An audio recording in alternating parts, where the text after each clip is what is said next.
Hey, hi, hello, everyone. I hope everybody is doing good. I'm going to go ahead and turn down. Well, nah, I'll leave it. I'll leave it. Okay, Stream Elements just procced. Let me see if Carlbot will do it. Go, Carlbot, go! Apparently, Carlbot doesn't love me.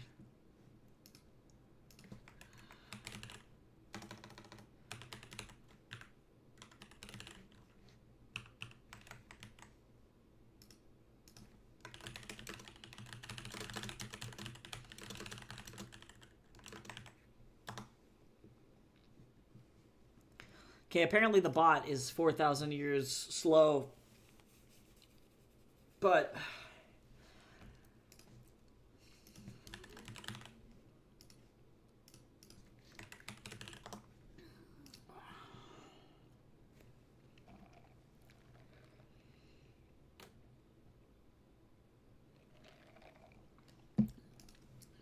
oh my god, this drink is so good. Oh!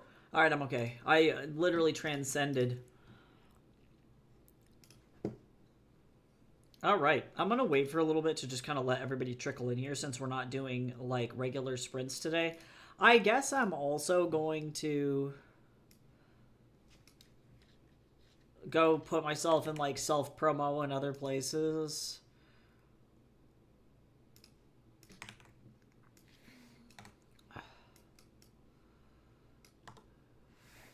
Whoops.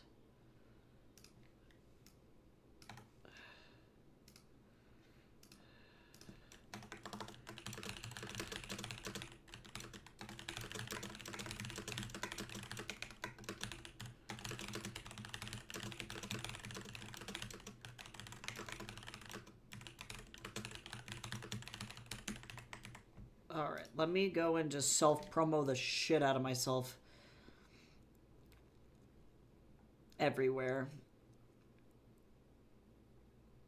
What am I doing with my life?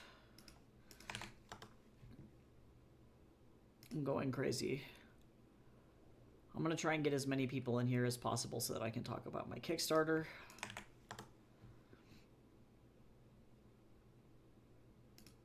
Or my backer kit, rather. Alright, well, apparently the bot says absolutely the hell not. Hi, Cal, how you doing today?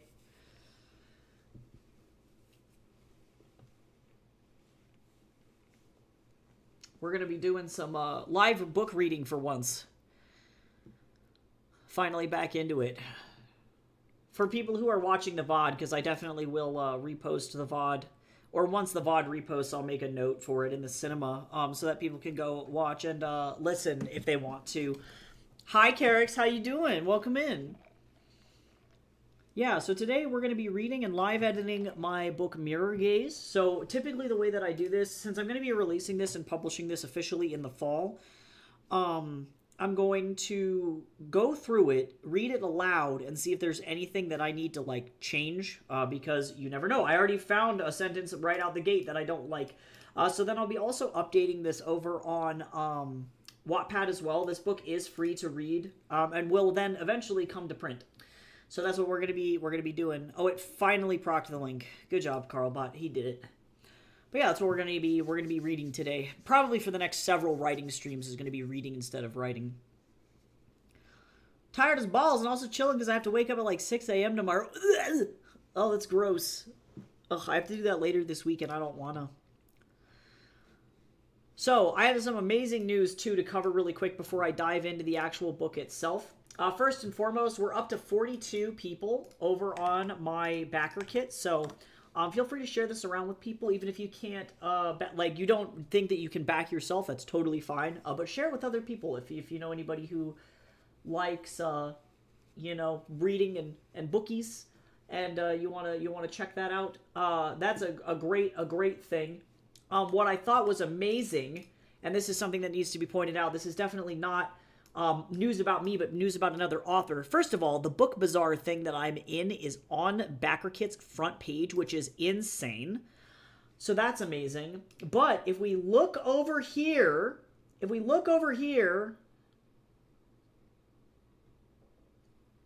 at this, these are all the different projects that we have. And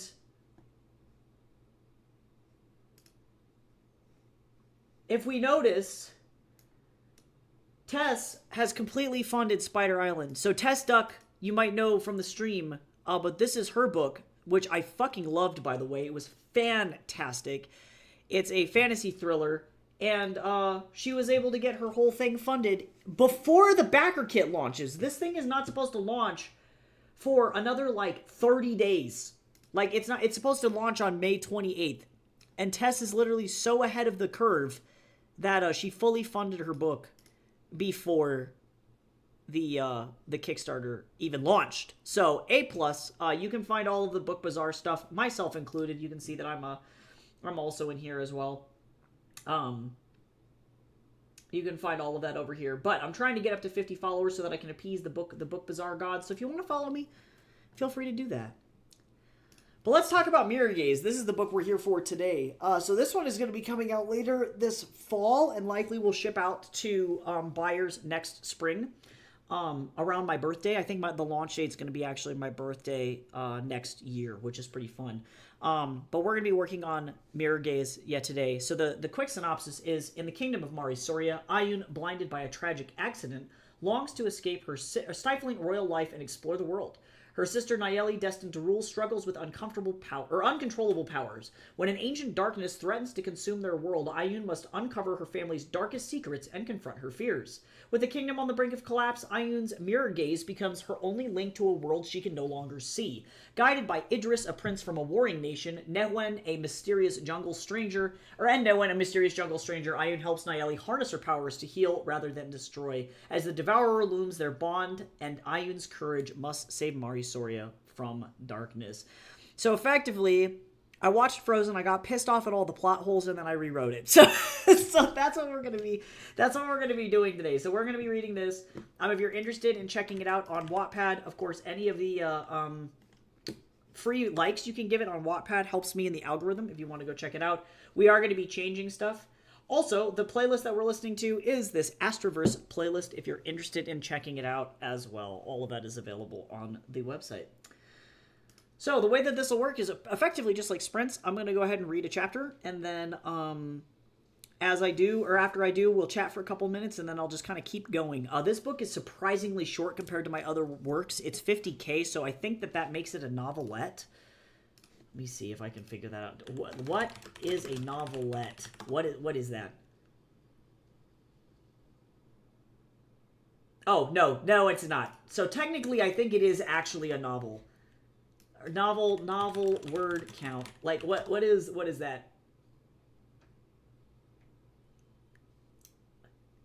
50K, I think, is the cutoff.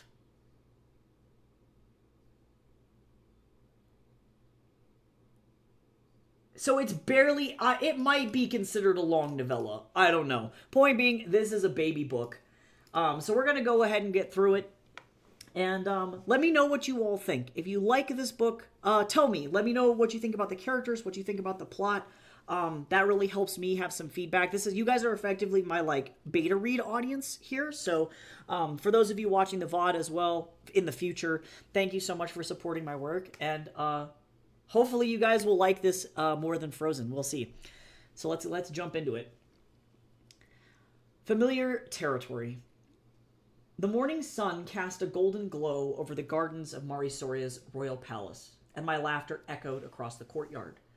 The melodious chirps of morning birds bounced from tree to tree as they flew, and my sister grabbed my hand. I looked up at her mature eyes and the hint of a mischievous secret at the corner of her mouth, and I smiled. I would do anything to be just like her when I grew up.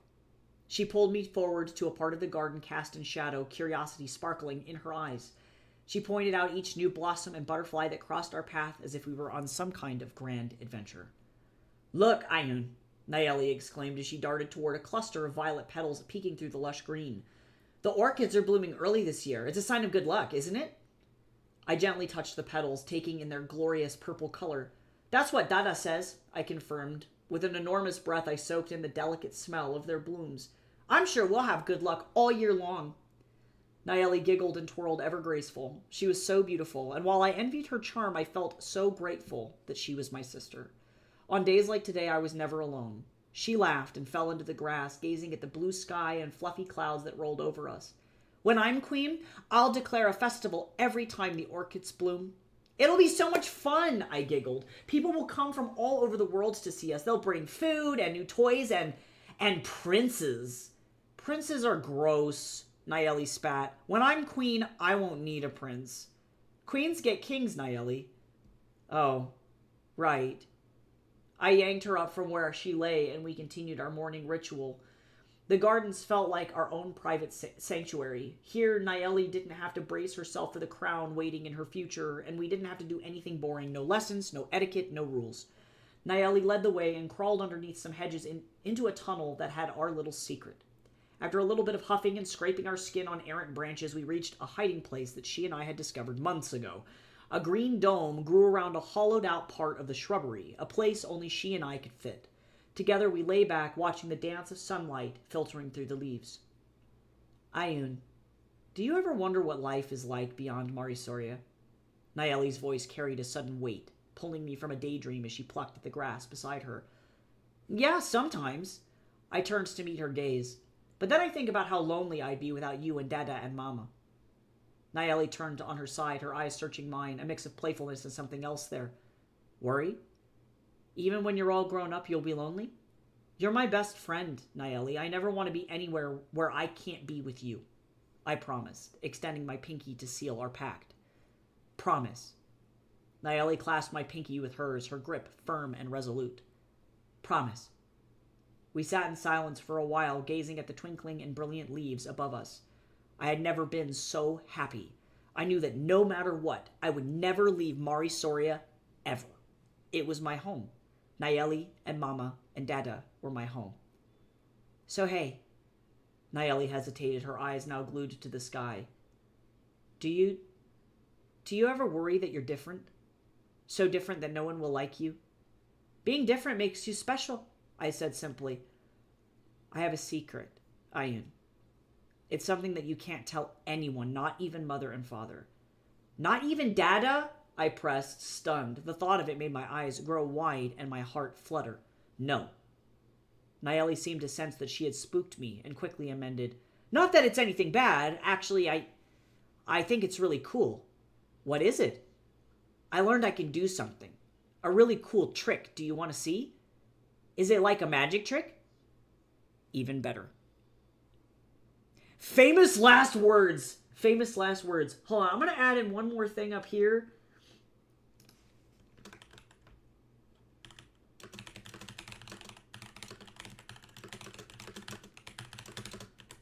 I really want to solidify that Nayeli is hardcore lesbian. I'm going to just spell it out to the audience right out the gate. This girl does not like men. we're going to just leave it there. So, famous fucking last words.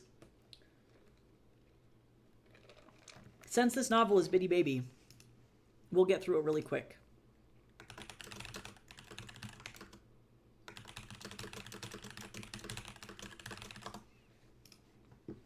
Alright, now we're going to get into it. Chapter 1. Grasping my hands around the heavy velvet curtains and with the heartiest shove I could muster, I threw my arms open wide.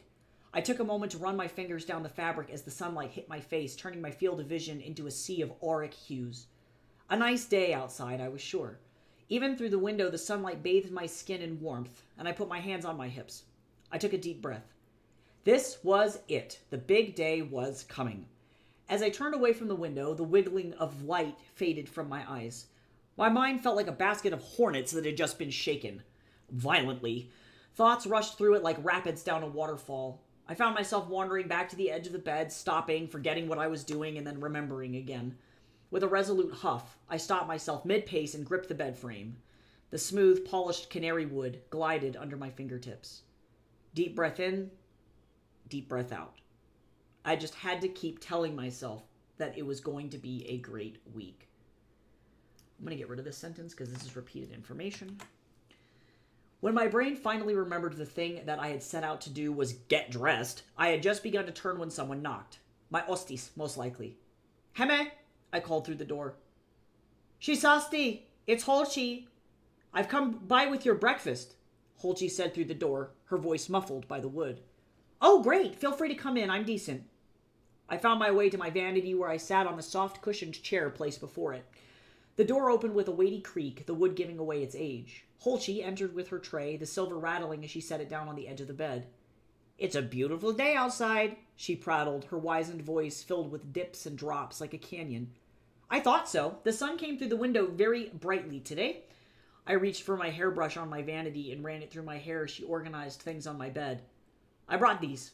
Holchi wobbled her way to me, her footsteps only a little uneasy on the floor, and set something down at the corner of my vanity.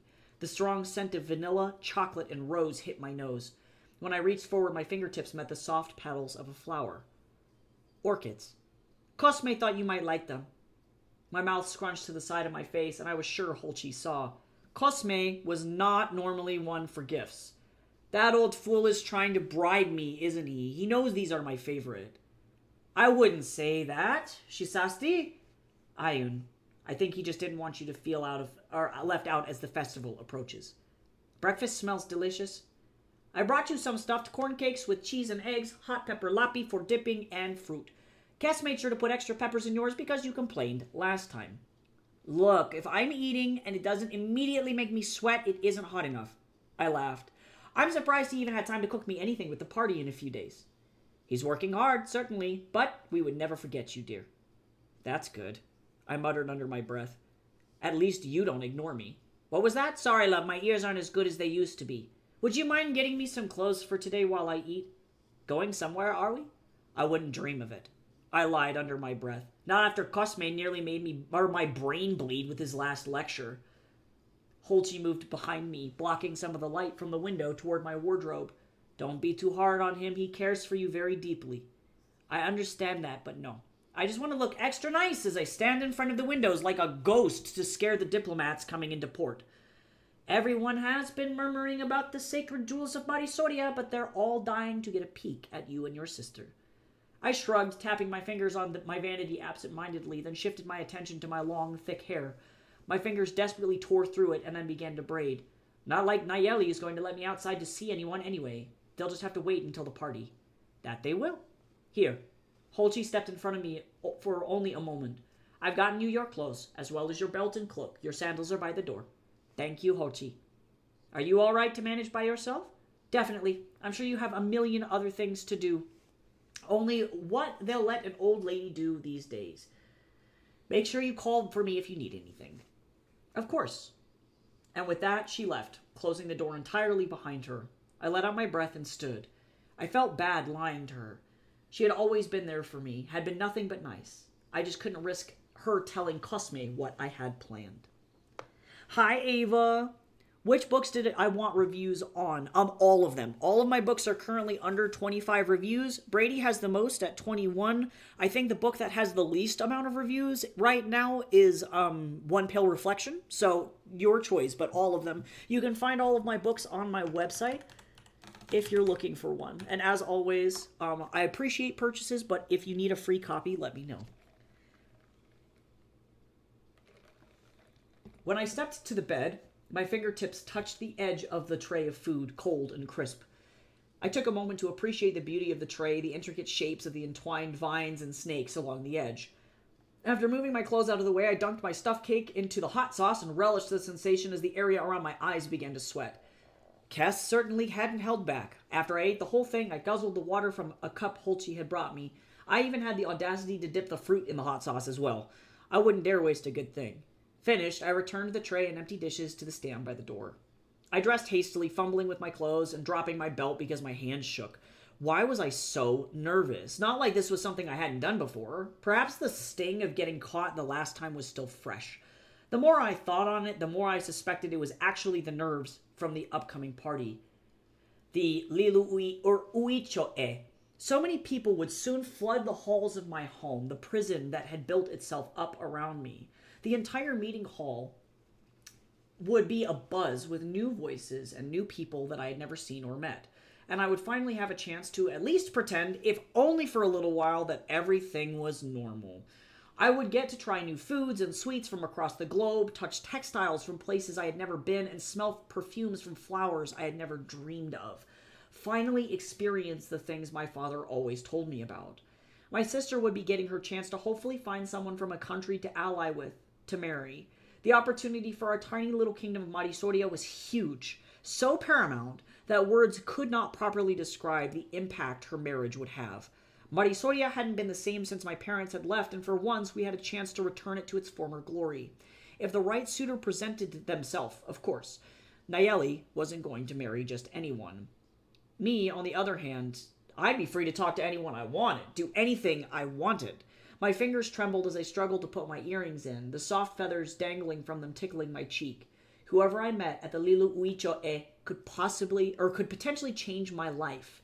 Grant me a freedom I had only ever dreamed of. The first person I met, hopefully somebody nice and kind and strong and wonderful, was going to be my ticket out of Marisoria, hopefully forever. No one was going to stop me. I didn't care how upset Cosme would get with me. It didn't matter.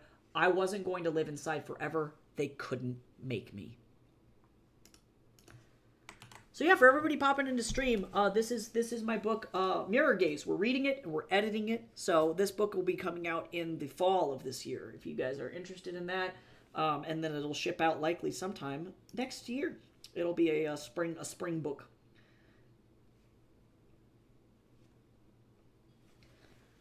My heart pounded in my throat, rattling up my jaw and then into my head as I waited by the door to the kitchen. Kes scrambled around inside, preparing food for the massive number of guests, more people than we had welcomed into the palace in over a decade. He barked orders, and the kitchen staff stomped around preparing vegetables and meat like a well-oiled machine. My fingers rested on the leather bag at my hip. I had to time this just right or I'd be caught. "No, no!" Kes shouted at one of the other cooks. "These go into the pantry, or did you not hear me the first time? I can't afford to do everything myself." As soon as he stormed off to put something back in its rightful place, I wrapped my cloak around my shoulders. Aha, there's another one. Found the edge of the step into the garden with my toe and walked out into the bright sunlight. A swath of squiggling brilliance washed over me as I realized I could make out hardly anything. It was to be expected. My foot touched stone and I followed the path that led out to the back of the garden that hadn't changed since I was a child. I knew every stone, every step, and before long I had made it to the gate. With shaking hands, I fumbled with the metal latch, but before long I was out, free. I closed the gate behind me and stepped under the shade of a tall hedge, giving my eyes a break from the harsh light, if only for a moment. My chest heaved up and down as I caught my breath. Lucky, no one had seen me or cared. In the chaos, no one would know I was gone. No one really cared to check up on me during the day anyway. The whole palace was empty, boring, and predictable. All the staff would be too worried about everything to do with the party to notice my absence. Today was the perfect day to do this. I had to take the initiative. With all the ships coming into port, at least one of them was guaranteed to have someone on it that could change my life forever. With the right amount of wooing and charisma, I could be on a boat right after the festival and Marisoria would be far behind me. With my hand on the hedge, I followed the back dirt path behind the palace out to the service road where deliveries were typically received. The sounds of people grew louder and louder as I approached a main road, and a smile spilled across my face, the anxiety soon replaced with excitement. I had no idea what Cosme was so worried about. It wasn't as if anyone was trying to kill me or anything, so there was no danger here. Everyone who recognized my face had promised to keep my little outings a secret. The only thing left to do now was enjoy the day. The dirt road became stone beneath my feet again, and I found the edge of the street. The burst of sea air hit my nose first, fresh and cold on my face. Standing beneath a store with a second story that extended over the sidewalk, I rested my hand against the building's cold stone surface. Dozens of people called to each other, selling wares, commanding their subordinates, or wrangling loose children. The rumble of the steps of dozens of people pulsed through my legs as if the city had a heart, and seabirds cried out in unison. They knew that change was coming. I wandered to the edge of the canal, one of many that ran through the city, and listened to the sailors and merchants unload their goods closer to the stores they serviced. A man next to me grunted as he unloaded a box and then noticed me there. "Chelo, shisasti!" he greeted without giving me another thought. They had work to do. "Chelo!" I replied, but he was already gone. The cool water cast damp air on my bare legs, and I turned instead to what I assumed was a nearby stall. I knew that the only people I was likely to encounter in this part of the city were my own. The small boats that moved up and down the canal were captained only by locals, as the foreigners likely didn't have access to the main market. It was a shame because I knew it was just a touch too risky to wander all the way from the palace to the docks. Not that I would get lost, but the chances of an incident happening increased the further I was from home. I had to take calculated risks, unfortunately. Just got these in today, a merchant explained to a customer. Fresh from Zetros. I couldn't pick that out on a map even if you showed me, the customer replied. They're known for their gem mines, but I also just got a shipment of skincare remedies and textiles, if that suits you. Too rich for my taste, unfortunately. I'm sure the royalty will enjoy it, though. That pattern on the silk is just tacky enough. I imagine the inside of the palace has gemstones inlaid into the walls. If only, I joked. Oh! The person corrected, their throat tightening. Shisasti, I had no idea you were there, to be honest. My fingers slid over the smooth surface of a gemstone. What kind is this? Starlight opal. Shisatsi, the merchant explained. How do I put it? I remember some things, don't worry, I assured. Describe it to me like you'd describe it to anyone else. Right. The stone itself is milky white, but if you hold it up to the light, it explodes into a kaleidoscope of colors because the gem itself is partially translucent. Supposedly, though this is coming from the superstitious Zetrians, so these are words out of my mouth, the stone is said to absorb moonlight. It can promote clarity in mind or something. They're very pretty. My heart nodded a little as I wished that I could see the stone in front of me more clearly. The little kid inside me would have bent over backward to be able to see something from a faraway land. I was sure my father had seen the stone many times on one of his trips to Zetros. I had heard it was a pretty place, though the people were nothing like us. I smiled as widely as I could. I hoped that they didn't think I was offended. It sounds very pretty. Definitely something I would like to inlay into a wall. The merchant and the customer both chuckled, and then the person next to me said, It's certainly nice to see you outside, Shisatsi. It's good to be outside. Have a nice day, both of you. Kimi wakamo, the merchant replied as I turned away. Someone stepped in front of me on the street and I waited knowing that they had no idea I could not see them coming. Once they passed, I entered the flow of traffic, letting the people carry me where they would. I headed in the direction of the city center, where the temples all clustered together in great stone pyramids. It would be a good day to go and worship, take some time to... Tse sute pa! Someone shouted in my general direction. Without warning, something had slammed into my shoulder, knocking me off balance. My foot slid over the edge of the stone walkway that lined the canal, and before I knew it, I fell. I braced myself for the chill of the water, but instead I hit something solid. Bright sunlight flashed across my eyes, and any semblance of orientation I had left me. My back hit wood with a heavy thump, and then my head crashed into something else. A radiating, ringing pain shot its way across my eyes, and I curled up where I lay. I realized that I likely had fallen into the bottom of a boat in the canal and clutched my head. What? Someone cursed in a language I did not understand.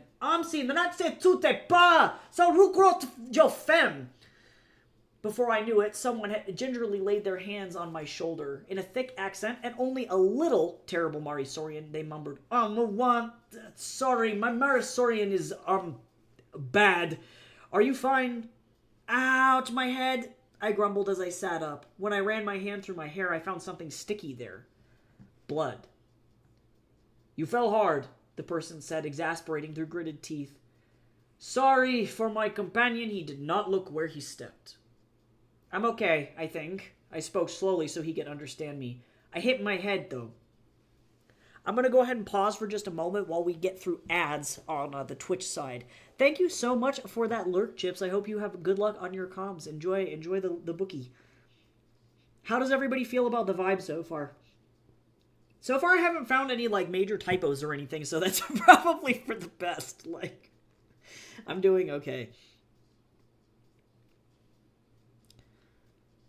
This guy is a dumbass. I like this prince. Idris is better than Kristoff. I'm throwing that out there. Actually, I can't lie. Kristoff is probably my favorite part of Frozen. Not Frozen 2. I like to pretend that Frozen 2 never happened in my brain. Frozen 2 scarred me for life.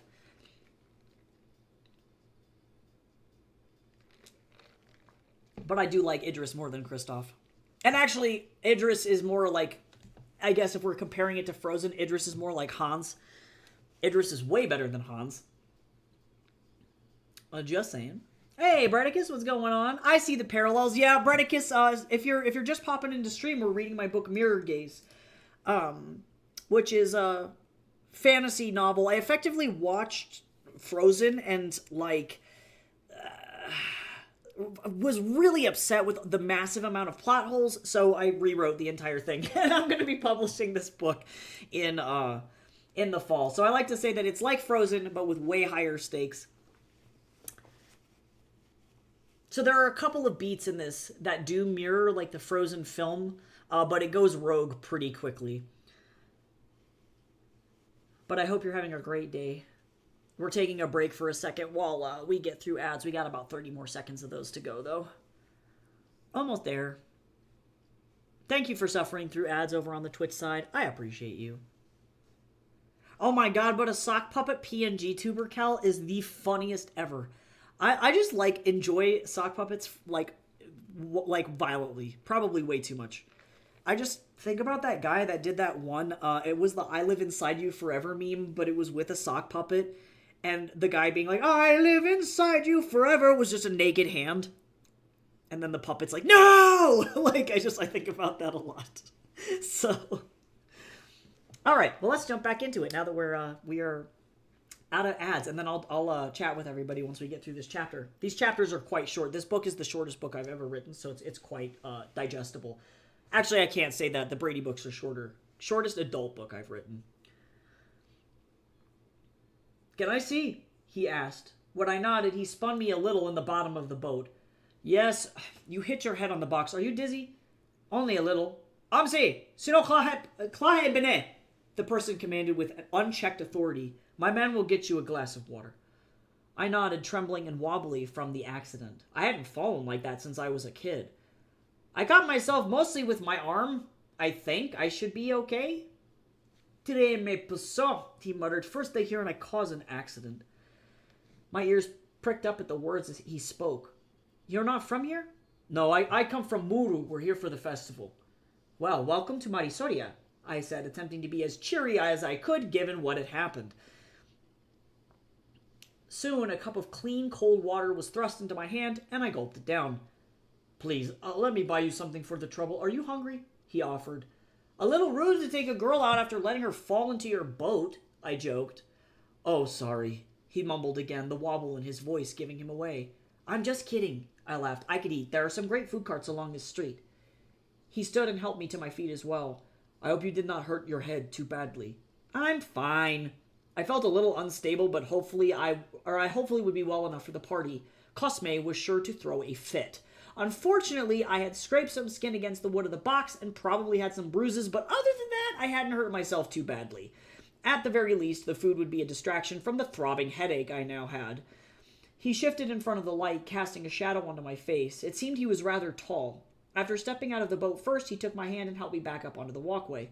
This way, I said, taking him by the hand. Can you let me know if we're coming up on a large group of people, though? I don't want to hit anyone. Can you not see?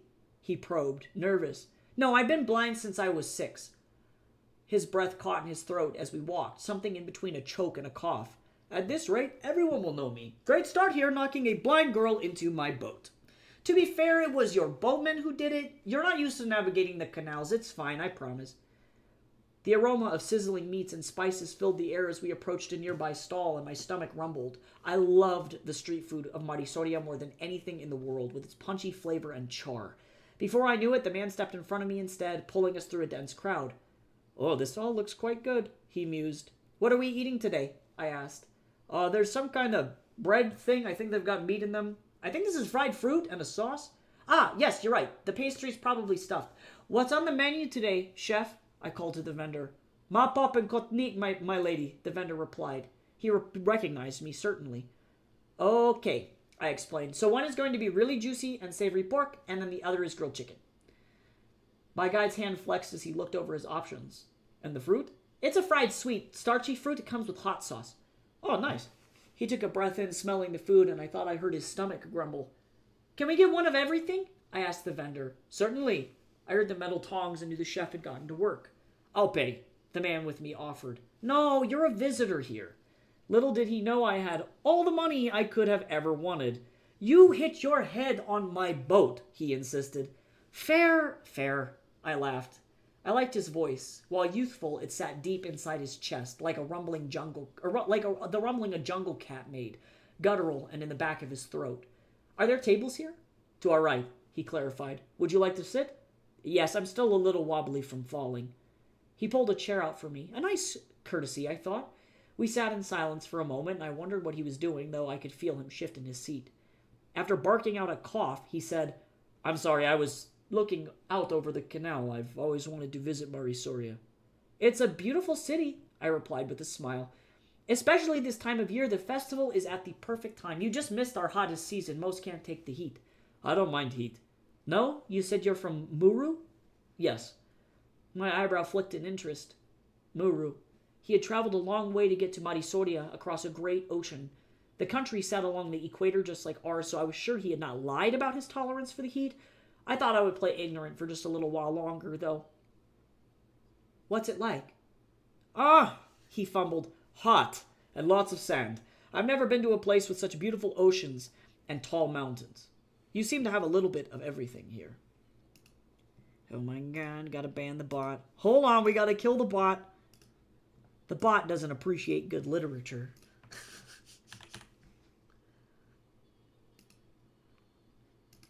Boop! Okay, there we go.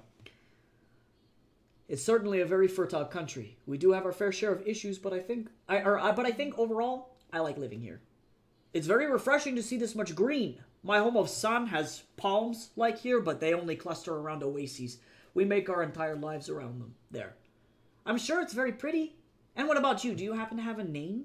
Oh, I should have introduced myself. Forgive me.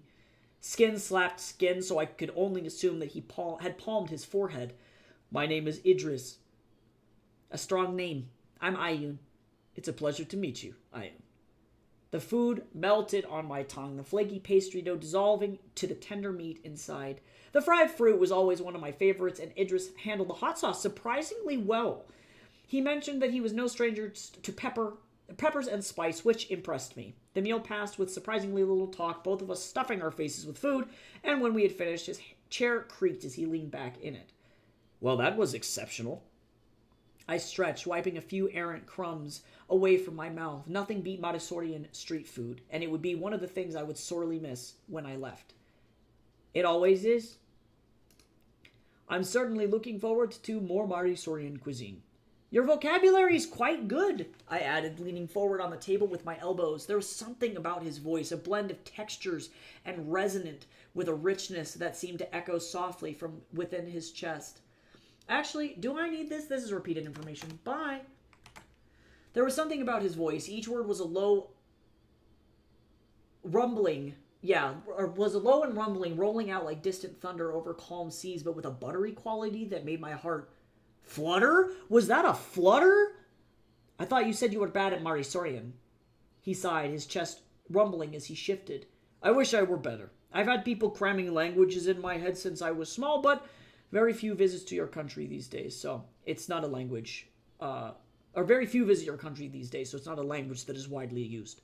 It's true, but I enjoy the way it sounds in your mouth. You make the vowels so wide. I laughed. Soothing yet commanding is how I would have described his voice. The kind of voice that could coax secrets out of you or direct the attention of a bustling room. I was utterly transfixed. My accent is terrible. It's good, I pressed as I stood. I should be getting home, though I've been out for a while. I wanted to do anything but leave. The longer I stayed, though, the more at risk I was of being caught. You're sure you're fine to walk by yourself? I'm normally very capable unless someone is knocking me into a boat. I laughed, hoping he understood that I only meant it as a joke. I hope to see you again, he said, stifling a chuckle. Would you like to meet for another meal? I think I would. I'll help my crew finish unloading today, and perhaps we can meet here to enjoy more food tomorrow. I'll take you to a proper restaurant. In the center of the city is a temple called Lomabe. I'll meet you in front of it at sundown. I practically ran back to the palace, not out of fear, but because my feet felt like wings. After dodging through the kitchen and returning to my room, I threw myself onto my bed, my stomach filled with butterflies and my heart made of flighty birds. I grabbed at my pillow and clutched it to my chest. Soon, I'd feel that level of free every day. Once a prince of another country treated me as nicely as Captain Idris had, I'd be on the water and Mari Soria would be far behind me.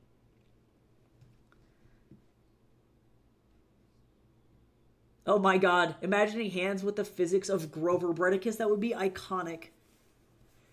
Idris sounds like a nice guy. I hope it's not a twist evil. Yeah, thank God. That was the first thing I eliminated out of this plot. I'm not even joking, Cal. That was like first thing to go. I was like, no, this twist villain sucks ass. It was such a bad twist villain. So no worries on that one. Idris is a good bean. Hi, Goose. How you doing? I hope you're doing good.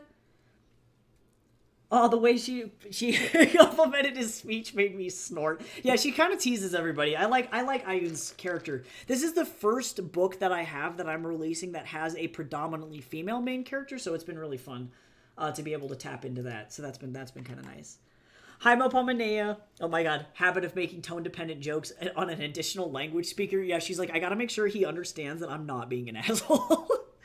A lot of this culture was inspired by like Spanish speaking culture and like Latin American culture as well. I was really inspired by like Aztec and Mayan architecture, particularly like Azteca architecture and Mexica architecture as well. It's my love letter to my Mexican heritage for sure.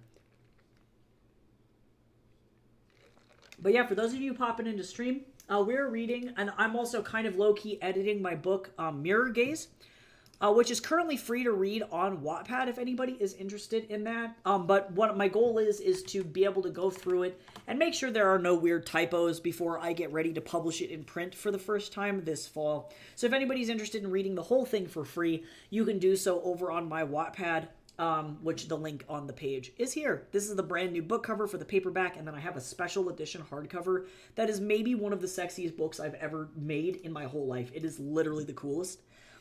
I'm so stoked. So sit back, enjoy. If you have any questions about the book or any notes or thoughts, feel free to drop them in the chat, and then I'm just going to be kind of casually reading and going through this bitty baby book here.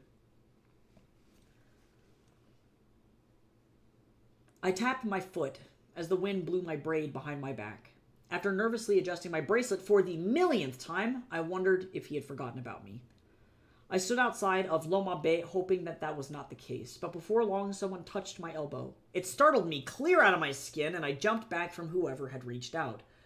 Oh, sorry. I recognized Idris's voice. I shouldn't have done that. It's fine. I laughed as I shook my nervousness from my chest. Next time you can let me know it's you before you approach. Oh, that should have been my first choice. Sorry, I am late. My men needed me urgently for something that turned out to not be so urgent. I was worried you weren't coming, I said as I began to pull him in the direction of the restaurant. Fortunately, Mari Soria never changed. The stone pathways had been there for thousands of years, the temples that stood built by my ancestors' ancestors. I remembered what the streets looked like from my childhood and followed tried and true paths to my favorite places around the city. The restaurant I had chosen was one my father liked to frequent while he was young, and though his ghost still followed me everywhere, I enjoyed going to places that reminded me of him, even if the feeling was only temporary.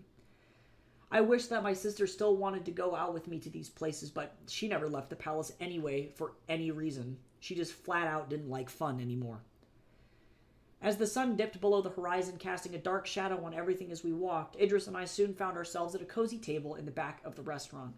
The entire place smelled green, a result of the many towering tropical plants that they kept inside the restaurant.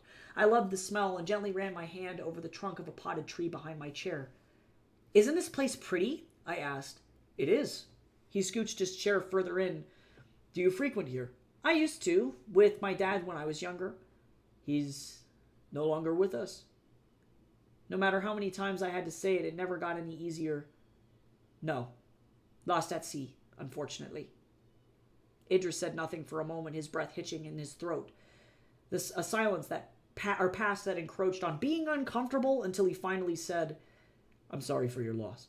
It still hurts, for sure, but that's why I like coming back here. It's like having a little piece of him. The server set menus on the table, though I didn't pick mine up. A long pause filled the space between us as he read over the menu, deciding what he'd like. I let him take his time. It was a lot to take in. Fortunately, the restaurant had not changed the menu much for as long as I had been going. I always ordered whatever the seasonal special was anyway. What are you getting? He asked. I can't decide. The special, I think. If you have any questions about the food, please let me know. Any recommendations?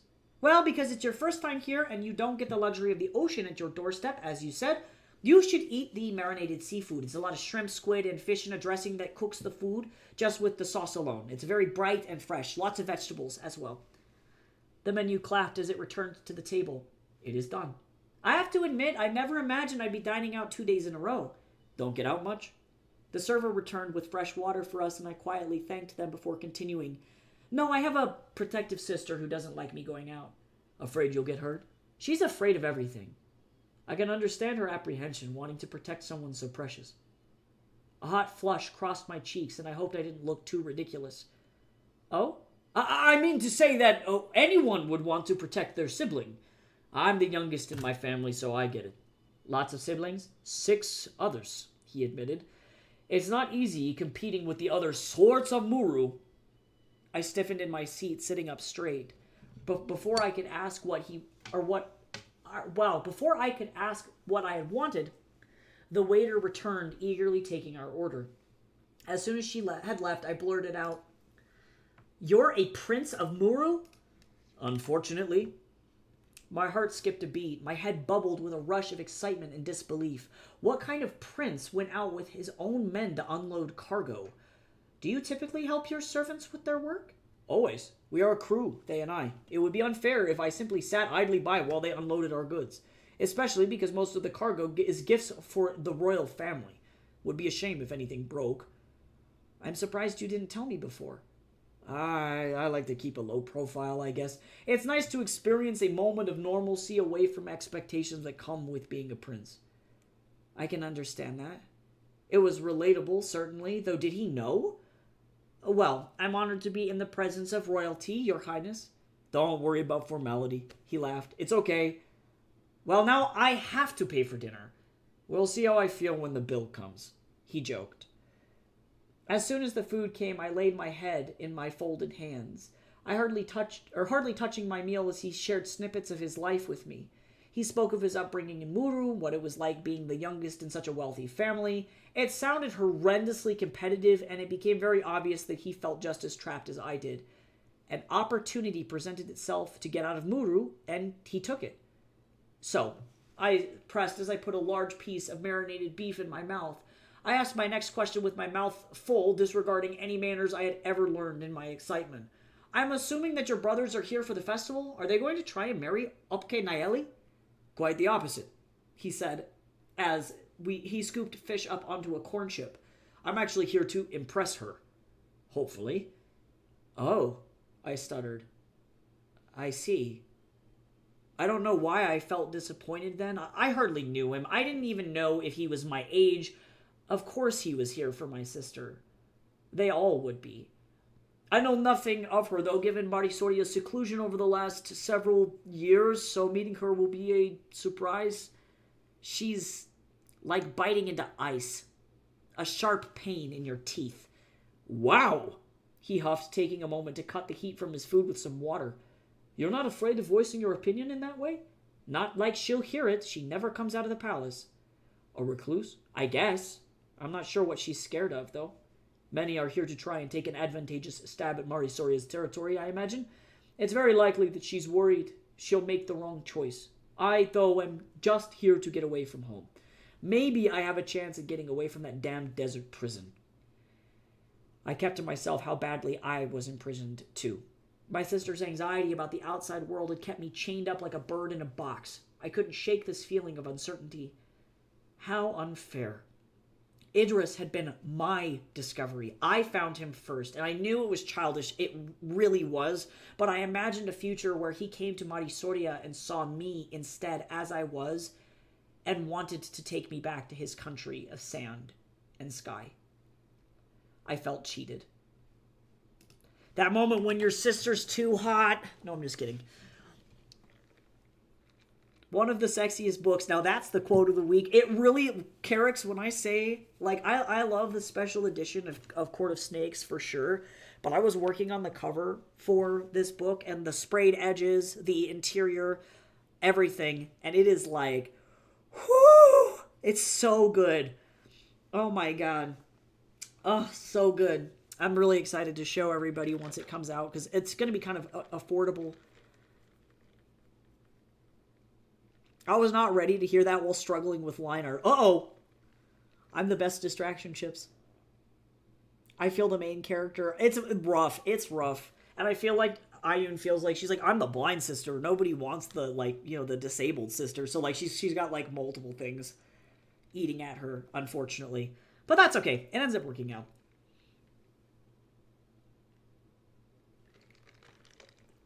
Was I the bad one? Absolutely. I knew very well that sneaking out 3 times in 3 days was a one-way ticket to getting caught, but I didn't care. My entire night had been spent lying in bed being eaten alive by the thought that I had met someone who I genuinely got along with, who had an interest in me. I could not let my sister take him. I was sure he was beautiful. All princes were, weren't they? So if I wasn't careful, she would see him and swoon and take him away, and it would all be over. It was silly. It felt childish and like I was letting my heart run away from me.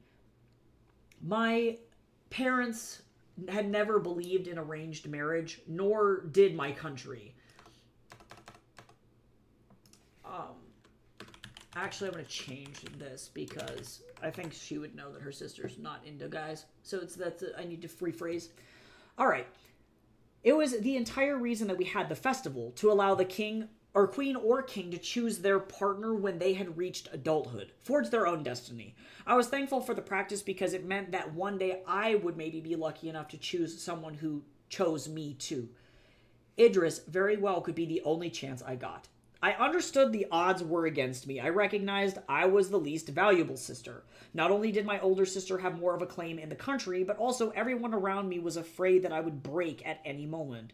They didn't see me as I saw me, capable, independent, and unafraid. All they could see was the fact that I couldn't see, and I had to fight myself constantly to tell myself that I wasn't damaged goods. Idris had asked me out for a 3rd time, and how could I possibly say no? It meant that he had an interest in the things that I had to say, even if he didn't know who I was. He could have picked any girl in Marisoria, but he chose to spend his time with me. I had to take this chance, or I might lose it forever. He took my arm as we strolled down the streets together. I always loved the night. Every insect sang out, frogs called to each other, and the streets calmed down enough that I could navigate them with ease. His arm felt warm on mine, and though the night was not cold, I still pulled my fur cloak over my shoulders to protect myself from the slight chill. My fingers ran along the beads on the latest bracelet I had made in a fit of nervousness. The texture grounded me a little bit, but the pressure was still on. I could not mess this up. The festival was tomorrow. If I didn't do this right, my chances with Idris were gone in the wind forever. And that is how I almost got eaten by a crocodile. He laughed. Okay, you're laughing, but that's awful. I chuckled. I wasn't sure how he could laugh off a near-death experience. I still have a pretty nasty scar on my leg from it. I definitely wouldn't recommend it. I'll make a note to not go anywhere near the water in your country. To be fair, you've got those fish with the big teeth here. They don't eat you, unless you fall into the water, I joked. I made a scrunching motion with my hands to mirror the chomping of thousands of little fish teeth. I was sure it didn't help. He patted me on the arm and gently guided me out of the way of something on the ground. Thanks for that, I said. My vision's even worse at night. Can you still see? His grip tightened around my elbow to steady me as I stepped on an uneven stone. Just light. I can tell bright day from night, but unfortunately that means at night I don't have any idea where anything is. For a moment, he paused. The canal ran in front of us, the gentle lapping of the water pushing up against the edge of the walkway. Somewhere, a bird took off from the surface, splashing as it flew. I must admit, I've never met anyone quite like you, Ayun. It seems you take what happened to you with such grace. Ugh, here it was. I hoped the conversation wouldn't take the wrong turn. Predictably, this was where strangers often asked how I did it. How could I possibly cope with being unable to see? It must have been such a burden they assumed to be blind. Such a shame that someone who had so much potential could lose such an important part of themselves. I took a moment there to see if he would back himself out of the hole that he had just gotten himself into. I suppose what I'm trying to say is that I am a baby, and I am used to being coddled. As the youngest, anytime anything happened to me, several people jumped to help me get better afterward. I respect how you navigate with such confidence. It's inspiring. Huh. I muttered. It wasn't what I had expected him to say, but it wasn't bad. Sorry if that was insensitive. It wasn't. I'm used to people treating my eyesight like a part of my personality. Like, when I lost it, I lost who I was. I might as well have had a jaguar eat my face, you know? He exploded into laughter then, scaring more birds into the moonlight. If you've been mauled by a cat, you fooled me. Got ya. I get it. It's like my thing with the crocodile. I joke about it, but I did almost die. At the very least, I almost lost a leg. I was a stupid teenager, and I paid the price. I nodded, but unfortunately couldn't relate. Mine was an accident. Something out of my control. I think that's what makes people react so bizarrely to the whole thing. They don't quite know what to say when I explain that it's just something that happened. It's just fact. Nothing sad about it anymore. I think it would break most people. I've had to learn to adapt, I admitted. It has its challenges, but it's also taught me to exist in a different way. Being able to see would make my life a lot easier, but not seeing doesn't stop me. I'm sure people worry sick about you. I sighed and sat down at the edge of the canal. It's like having a weight on me all the time. I can't escape it. My sister thinks that if I sneeze, I'll break. I'm not allowed to do anything. It drives me nuts. The only thing I have to look forward to is the day I get to leave. They don't understand that I can navigate just fine, just in a different way. I notice things that most people just breeze past. Like how different flowers smell incredibly distinct, or how rumbly your voice is. He laughed again and took his place beside me. Is it really that bad? Only a little. He chuckled, a short snort of a laugh, and sighed. I've never had anyone tell me that. I can understand what it feels like to have all eyes on you every waking moment. Everyone in Muru expects me to just be like my older brothers, but, well, you know. We don't always get to choose our duties. But what if you could, though? I pressed. What if you could be anywhere and do anything you wanted? What would you do? I would find someone to travel the world with, of course. He said matter-of-factly as a cool breeze from the water washed over us. Go somewhere where everyone would never know who I was. Me too! I exclaimed much louder than I should have. I slapped my hands over my mouth as a radiating blush scorched my cheeks. After I had recovered, I stammered, I mean, it's a dream of mine to see the world. This is my first time out of the country. I hope it's not my last. Seeing yours for the first time has sparked something in me that I don't think I'll ever be able to get rid of. I giggled and patted the stone next to me. Hopefully, I can be a good tour guide. Here, you should sit. You're making me antsy. Are there any big-teeth fish in the canal? I hope not. That would be super bad for the kids who swim here. Idris rustled next to me, placing something at his side. The water splashed and rippled as he shifted where he sat. Oh, the water's warm. I didn't expect that. It'll be warm for a few hours more, especially in the canals. They hold the heat for a long time. Thank you for sharing this moment with me, Ayun. It's nice to just feel normal. Walk beside you and experience your city. I'm glad you're here. It's nice to get to talk to someone from out of town for once. It's easy to feel trapped here. Trapped, huh? Someone spoke beside me, their voice sharp like the tip of a blade, boomed across the water. You're saying my company isn't good enough? Crap. I jumped to my feet and spun on my heels to face the person who had walked up on us, quiet as a cat. Yona. Yona! So nice of you to join us. It's a pretty lake, Ayun. Any reason you're out here by yourself? Their accusatory tones sent a shudder through my body. Guaranteed Cosme had sent them to drag me back to the palace. It was their job, after all. I was just taking a walk, I said, attempting to keep my voice steady. I needed some fresh air. Fresh air with a Maruvian stranger, I presume? I'm Yona, they said, introducing themselves to Idris. I'm Ayun's Pukmakwa. You'll have to forgive me, Idris said, stumbling through his words. My Mari Sorian is not the best. They're Funsi bodyguard. Ah, I see. I'm Idris, Prince of Muru. Your clothes gave you away. You have a sharp eye. I assure you, Ayun is in good hands with me. We were just enjoying an evening stroll. She's been pivotal in showing me around the city. She knows this place very well. All right, I'm going to take a brief break because Adtown is coming. Adtown approaches. I love Yona so fucking much.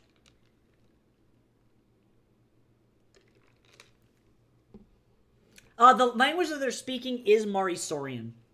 So Yona, interestingly, Yona is Zetrian. So we have a couple of characters from a bunch of different places. I will explain once we get back from Adtown hell. Oh, I just popped my back. So crispy. Everybody should take a second to stretch. Drink some liquid, some beverages. I am currently having this. I don't even know how to describe it. Here in Denver, it's Mile High Asian Food Week.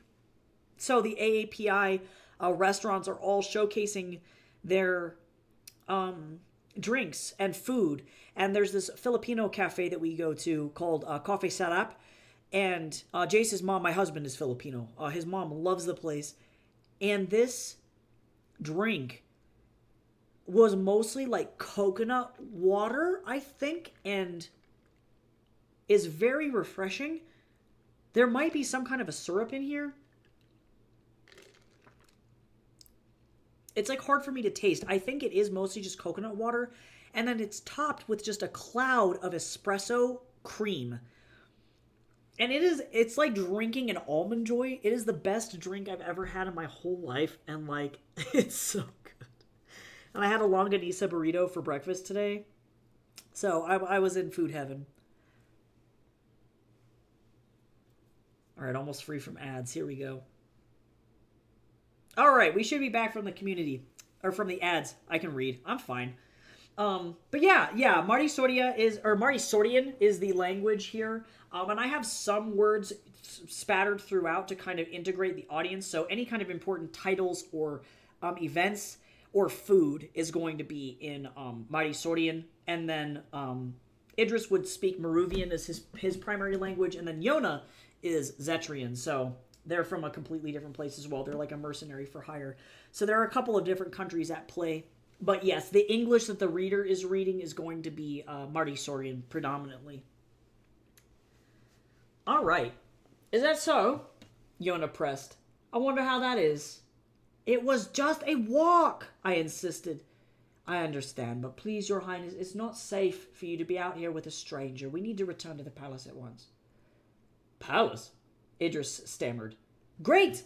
Yona had expertly blown my cover. Sorry, Idris. I apologized. I'll hopefully see you at the festival tomorrow? With a little bit of a jerk, Yona pulled me away from him, walking me firmly in the direction of my home. What were you thinking? They hissed. Cosme will have my head if he finds out you've been sneaking out to go meet some boy who is gods know how old at night? Okay, fair. I huffed, tripping over my own feet as I was pulled. You're right. I don't know how old he is, but he's been fine. He's not creepy or anything. You can stop yanking me now. Yona loosened their grip. I righted myself and hesitantly followed them, knowing full well how to get back home. What if something happened to you? They demanded.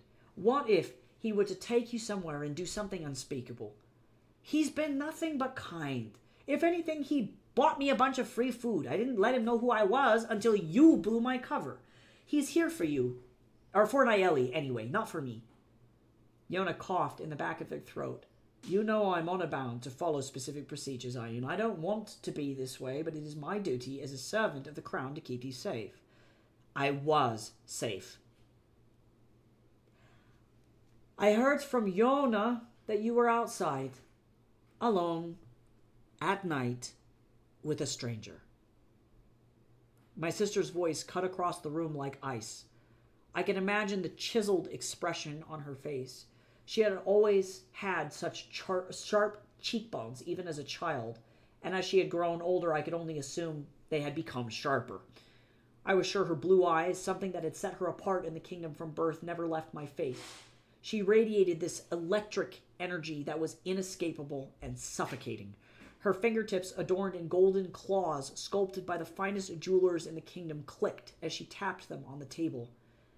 I hadn't touched my breakfast. The fruit sat there sweet and sticky smelling, but I had no appetite. On this day, of all days, Nayeli demanded, are you even going to say anything? I could smell an argument brewing. To snuff it out, I shoved my fork into a fried potato and jammed it into my runny egg. As soon as it had been thoroughly coated in gooey yolk, I stuffed it into my mouth and chewed forever. How mature. What do you want me to say? I asked, my mouth full of potato. Do you have any idea how dangerous it is? Nayeli's voice trembled, her throat choked up with what I could only assume was rage. At least it sounded just a teensy bit like rage. Your eyes. I cut her off with a dismissive wave of my hand. She wasn't going to do this to me, not again. Oh, spare me the lecture, Nayeli. Clearly I can take care of myself just fine. She growled out a little in frustration. That's not the point. Ioun, you know well, as well as I do, that everything is dangerous, especially for someone who can't see. And with all the strangers in the city, there are even more reasons to stay inside. I'm tired of you treating me like I'm fragile, Nayeli. I haven't seen you in, 3 months? Feels like 3 months. My jaw clenched, my frustration boiling over. Just because you don't ever come out of your room doesn't mean that I have to do the same. Don't you dare. I'm trying to keep you safe. These ships have brought people to our shores whose intentions may not be good. You know as well as I do that there are those among these princes, kings, and other royalty that are only interested in me because they want our kingdom. If someone were to kidnap you, paranoid much, Nayeli? How are they going to kidnap me when they don't even know what I look like because I've been locked inside since Mom and Dad died? He is a prince of Muru, Ioun. Did you forget everything from your history lessons? I was aware. Muru had a history of being an imperialist conquering kingdom. Violent. War was one of their favorite things to do. Was she afraid that Muru was going to try and use Marisoria as a grab for territory? Did you forget any semblance of empathy? I jeered. Even from across the table, I could hear her breath hitch. Did I make her cry? I just worry about you, that's all. Well, worry less. I muttered under my breath, my appetite gone again. What was that? I said worry less. I had enough. She didn't understand. Our parents had died when we were just kids. Yes, Cosme had handled our lives. Since then, it was awful. I wept every night for them, knowing they weren't going to come home. At first, because I was blind, Cosme kept me inside because I was little, and I didn't know any better. But as I grew and became more capable, it wasn't Cosme that had kept me inside. It was her. My fingers gripped the wooden breakfast table as we sat there in silence for a moment. You take that back, Nayeli spat. That was out of line. Make me. Stop acting like a child, Ioun. You have one responsibility, and that is to stay safe under my care in the way that I see fit. Do you understand? I'm an adult. You can't talk to me like that. Nayeli slid her chair back, and it rumbled the wooden floor beneath my feet. When she slammed her hands on the table, everything on it rattled. My cup tipped over. Hold your tongue. Maybe if you actually started to act like my sister, I would. I tried to stop myself, but I started to cry too. Honestly, this fight had been brewing for the months that I hadn't seen my sister. I missed her more than words could say. It broke me every day knowing that I was just left to wander the palace alone. She hid herself away in her room, rotting from her grief, and there was nothing that I could do. No matter how much I called or pried or tried, she wouldn't come out. She had completely locked herself down away from the world, and I felt every day that I was talking more with a stranger than with my sister. You are such a piece of work. You know that? I'm trying to not break before the festival. Do you know how scared I am of all of these people? Do you think I'm having fun? Nayeli, you're scared of everything. She cried out in a rage at me, and something white-hot flashed in the corner of my vision. The sound that blistered near my ear wobbled and bubbled like the hum of the air after a lightning strike, and all my hair stood on end. The area was so hot it almost burned me, and I fell out of my chair getting away from it. The bright white of it seared into my eyelids, the only thing I could truly see. In the fog that was my vision, I turned on the floor to look back up at what had been next to my head, to see a tear there, incandescent like a scar in space. I had almost forgotten that it smelled like burnt tar. Memory shuddered through me, foggy and like a dream. I remembered wandering into a white light, only to have the world beyond the fold burn my eyes to the point where they could no longer see. I stood in the world of white, crying out, lost and alone. No, not alone. Not really. Shapes and shadows had moved around me then, much larger than a little girl could ever imagine, larger than the monsters in any of my fairy tale books. Hungry, they were. I could smell it on their breath. All I could do was run from them until someone grabbed my elbow, and Papa pulled me out. We had been playing a game, Nayeli and I. We didn't understand why she could do what she did. Throughout history, certain people in the area around Marisoria would be born with the gift. Shard walking. We didn't even really know what it was for, but someone like me, someone who was not born with the gift, was never supposed to enter a shard. It was the greatest mistake I could have ever made. Now, the shards were all I could ever see. It disappeared as quickly as it had come, taking some of the silverware and food with it as it popped out of existence. Get out, Nayeli spat. She didn't have to tell me twice. I scrambled to my feet and stormed out of the dining hall. Had she done that on purpose? I wouldn't be surprised. Nothing surprised me anymore. Don't chuck your sister into another dimension. Don't do that. I was like, how do I make Elsa more threatening? Oh, that.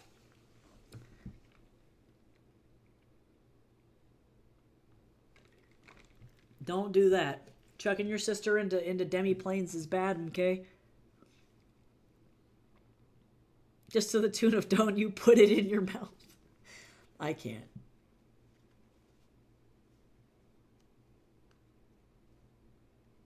I just thought of how, like, weak sauce, Disney shooting Anna in the side of the head with a small, like icicle was. And I was like, no, this needs to be, like, way more severe.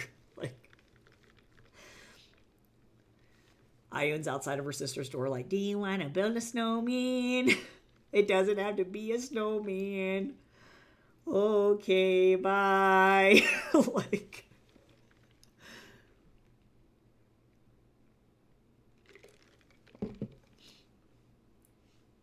the absolutely electric energy in the room was like nothing I had ever felt. Hundreds of bodies moved around me, their feet stepping in time to Marisoria's traditional music. The air itself was hot with the breath of every one of those souls. As people chatted and ate, danced and drank, their spirit filled the space like an overflowing fountain. I had never felt so alive. Running my fingers through my hair, unbraided and smooth, I took a deep breath.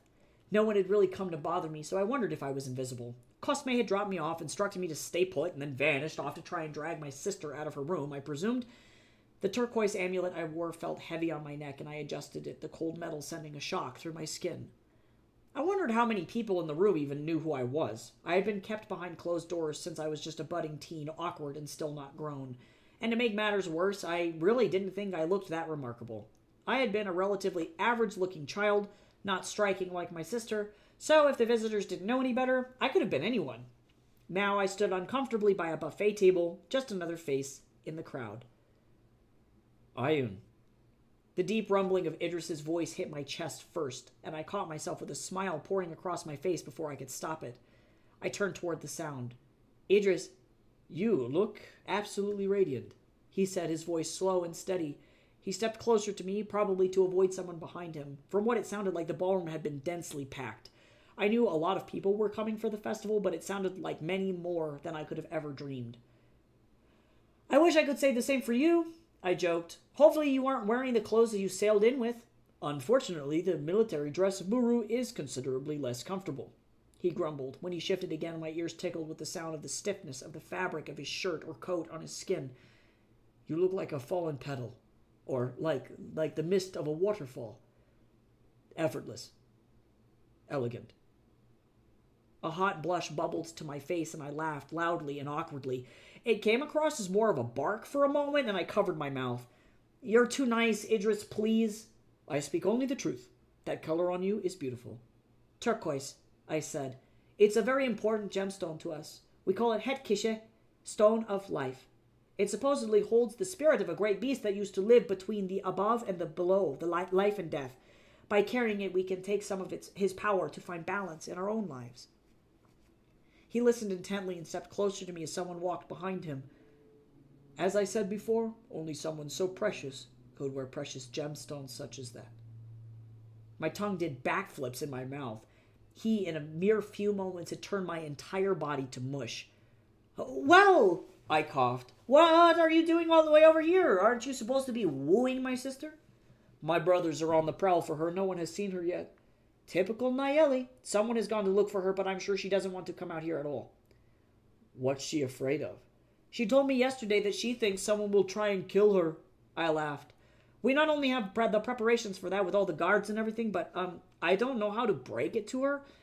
Mari Soria isn't exactly the hottest commodity. Is it not? Idris asked, curiosity on his tongue.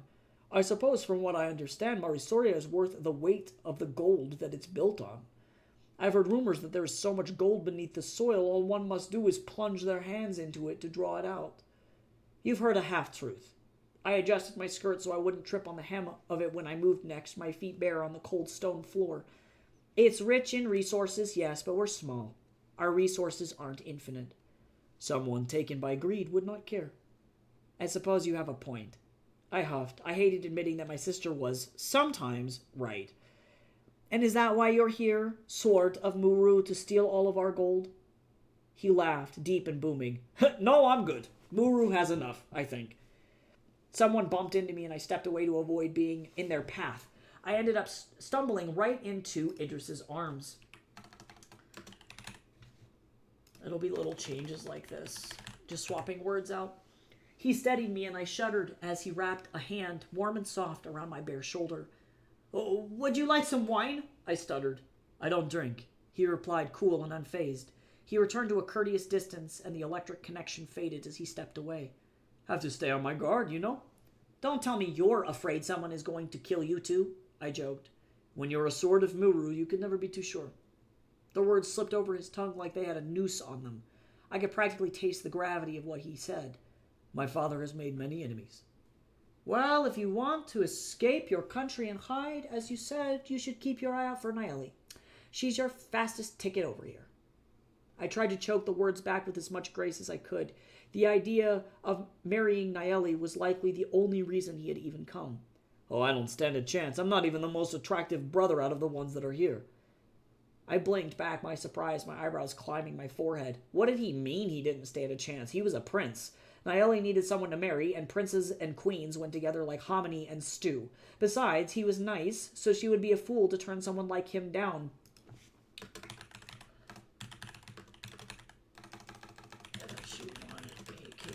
Regardless if she wanted a king or not. You're joking, right? Not one bit. On a scale of 1 to 10, rate yourself. Oh, that's cruel, he cackled. I'm not a very good judge. Give it your best shot. I'd give myself a solid 6. My brother Huni is a 10, hands down. In other words, you're at least a 7. No, you can't argue with me. My logic is rock solid. If you're hard on yourself, you're going to naturally rate yourself low. He let out a sigh, pushing air through his lips. You are something else. You're the one who decided to come over here and talk to me, I laughed. I wanted to see you as a princess. Do you sneak out often? Living in this palace is like suffocating under a blanket. I would do anything to be free of it. Seems like you and I have a lot in common. It's a shame we both can't just... Well, pardon, that was so forward of me. His voice choked a little in his throat, caught there by an emotion I couldn't quite place. I raised an eyebrow. You can go on. No judgment. I was going to say that I wish that maybe there was some way the two of us could be free. Ironic that you speak of freedom when Muru runs the largest slave trade on the eastern side of the world. My sister's cool voice sliced between us, and I wondered how long she had been standing behind me. You get so many bodies from conquest that it surprises me that you'd know anything about freedom. Nayeli, I asked, turning to face her, you could warn me when you're going to sneak up on me. My apologies, I wasn't trying to sneak. She didn't sound sorry. I'm talking with everyone who has come here to meet with me, and your brother Ashesh suggested I come and find you. The pleasure is mine, your majesty. Air blew past my face as Idris made a dramatic movement. It is an honor to visit such a lush country as Mari Soria. From what I hear, Muru is quite the wasteland. Could she possibly be any ruder? Not a wasteland. It teems with life, but in its own way. There's just a lot more sand than you're probably used to, he explained. Hello, TLBG, what's up? We are working on reading through my book, Mirror Gaze. It's going to be coming out this fall in print, so I'm doing one final read-through and any tiny minor tweaks that I want to make to it before I send it off to a beta reader later on in the year. So feel free to sit back and relax. We're just kind of hanging. It's a fantasy. I like to call it Frozen, but better. So less focused on the romance and more on the magic stakes. But it's a tiny, teeny, weeny little book. I'm going to be reading it for the next couple of writing streams. So in the next couple of weeks, give or take. Trying to get through it. We're about, surprisingly, a fourth of the way through it now, y'all, if you can believe that.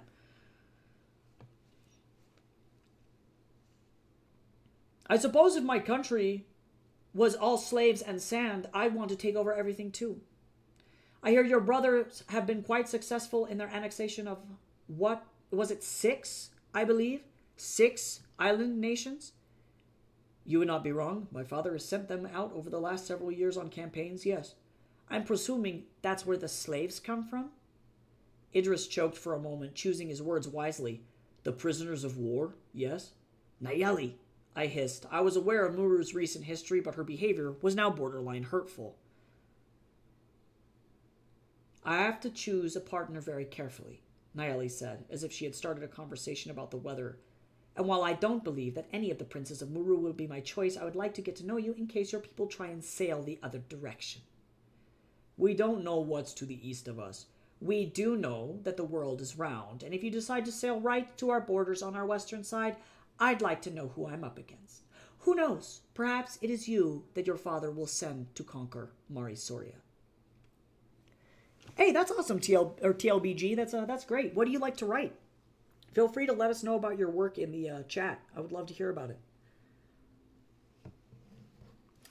Nayeli continued her attack, unrelenting and like a typhoon, hoping to batter him down until he went away. What role exactly do you play in the decision-making process regarding Muru's military conquests? I don't, Idris said through a tightened jaw. My father is in charge of that as king. He and my eldest brother who will succeed him. Succeed? That's what I'm looking for. Just out of curiosity, too, in case we get conquered, what measures is Muru taking to ensure the well-being and the rights of the people living in the territories it has annexed? The ones who aren't slaves? Oh, sorry, prisoners of war, as you said. His chest shook as he breathed in. I couldn't believe that he had held his composure through all of this. Our goal is not to wipe out the nations we move into. As you said, we are an island of little resources. The ones we have are precious, but my father has realized that for us to survive, we must move on to other nations. Also, as you may be unaware, the first territory we conquered attempted to drive us out. In order to maintain a strategic advantage, you aren't answering my question. We wish for the people of Muru to be proud, he finally said. While my father's hand is strong, they need not fear him. He treats them as family as soon as they welcome Muru fully and accept our rule. So in other words, they must conform or die. Nayeli, stop, I spat, putting my foot down. There's no need to do this. Nayeli did stop, for just a moment. I thought she might be gazing at me, but I could not be sure. What is it you know of war, Ayun? And further, what do you think? Should I marry a prince of Muru so that we can be their harem women among the other queens they have taken from their thrones? Someone coughed, and I jumped. A gloved hand rested on my shoulder, and just a touch of something hot and wet fell onto my cheek. I very quickly wiped it away, realizing that my sister had almost made me cry. How dare she? She knew I was having a nice time, and she had to come along and ruin it, just like she ruined everything else.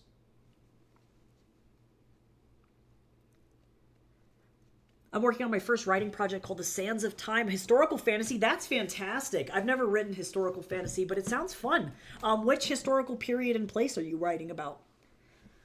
Nayeli saying the thing about but your country has slaves is giving me you own an iPhone energy. I can't. You're right, though. She's got good reasons for this, but holy moly, she comes on strong. Your Majesty. Cosme spoke, his voice soft. Like soft, freshly tanned leather. Your Highness, I wanted to stop by and make sure you both had eaten. I've had the chef make plates for you if you wish to momentarily retire and have dinner in peace. I'd love to, I said, firmly taking Idris by the hand. He jumped and for a moment started to pull away, but then firmly placed his hand in mine. Idris, this is Cosme. He's cared for my sister and me since we were little, and after my parents passed before Nayeli was old enough to become queen. Cosme, this is Idris, one of the princes of Muru. Your Highness. Cosme greeted, clicking his heels together. I remembered how stiff his bowing used to be when we were kids, like a machine. A pleasure. Cosme, would you mind getting a plate for Idris too? Then he and I can go and enjoy a quiet moment away from all of this noise. That way I don't need to shout. Sir, absolutely not, Nayeli asserted. It's not appropriate for the two of you to be alone. Yona will be right outside the door, Cosme assured. I don't care how close they'll be. Nayeli spat. Ioun, it's time for you to be responsible and take this event seriously. I don't want to have to worry about you running off all night. I stomped my foot like a child. I recognized I looked like a child. I felt like I was being treated like a child. I can't believe you are so blind to the danger, Ioun. Nayeli's voice quivered with fear and frustration. The next part she hissed out, hoping the majority of the guests around her wouldn't hear. None of these people can be trusted. You are so unaware of how easy it would be for him to use you. You don't think they're trying to do the same to you? My hands balled into fists at my sides. How dare you say that, Nayeli? That's all any of these people care about, Ioun. All they want is to use us as a pawn in some twisted political game. Nayeli shot back, her voice rising to a fever pitch. You had to pick this one? He's from a kingdom that profits from war and conquest. What do you think he wants with you? My jaw tightened, my temper flaring. I had had enough. You're paranoid, Nayeli. Idris is not planning to kill me, or you, for that matter. He's not some villain in a fairy tale. He is from a kingdom that has taken over 8 nations and waged war on innocent people. Nayeli's voice cracked with emotion. How can you be so what? I'm tired of living in fear, I shouted. Everyone else around us had begun to stare, I was sure, as everything suddenly went very, very quiet. I'm tired of your fear controlling every aspect of my life, Nayeli. Just because our parents died on their way to Muru does not mean that Muru is responsible for their deaths. It doesn't mean Idris had anything to do with it. I just want to be free to make my own choices. I'm allowed to have friends. Oop, there it is. Oh, cool. My story goes through multiple periods of humanity's history. That is very fun, TLBG. That's so fun. What period is your favorite? I kind of expected them to be like the islands were rightfully ours due to some kind of Succession-esque thing. Yeah, thankfully they're not that bigoted, but their reasons are not necessarily 100% pure either. Muru is a very politically gray country. It's not necessarily the best, but it's also not the worst. Politics is complicated, that's all I gotta say. I think Nayeli's trying to make it too black and white, personally. She's not very good at that. You don't understand, Ioun. I'm trying to protect you. Can't you see that? I don't need your protection. I'm not a little kid anymore, I retorted, my chin raised in defiance. I need you to trust me. I need you to believe that not everything is out to get you. Silence, Nayeli shouted. And then the world shattered. Okay, I'm going to take a break for just a second while we wait for AdTown to happen. Hi, Gabriel. Everybody should hydrate as well. I'm going to drink more of my coffee, my kofifi. I'm going to rest my voice. Nayeli yells a lot.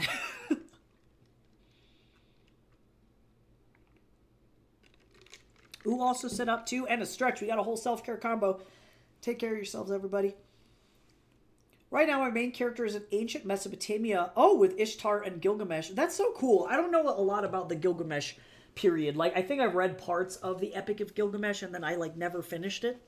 But that's really neat. It's fun. It's fun doing the research, I think, at least for me. I really enjoy that part.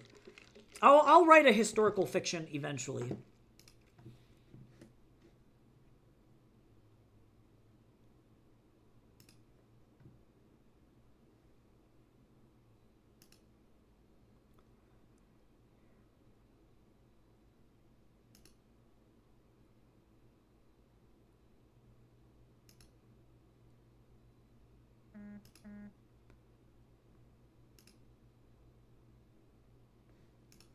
Oh my god.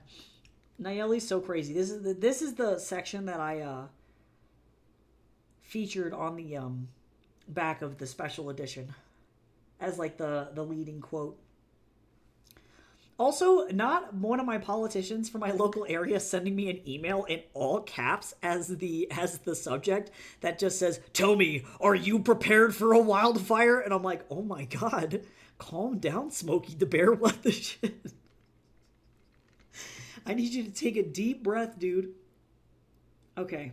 Probably we got thrown into ads. Thank you for everyone for being patient while we sit through these ads. It does make a huge difference. It allows me to not be pobre. You know what I'm saying?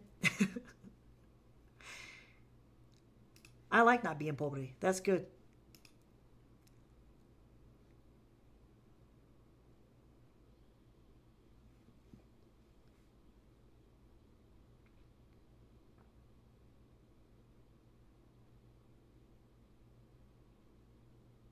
So many bots of Rum Blue Sky.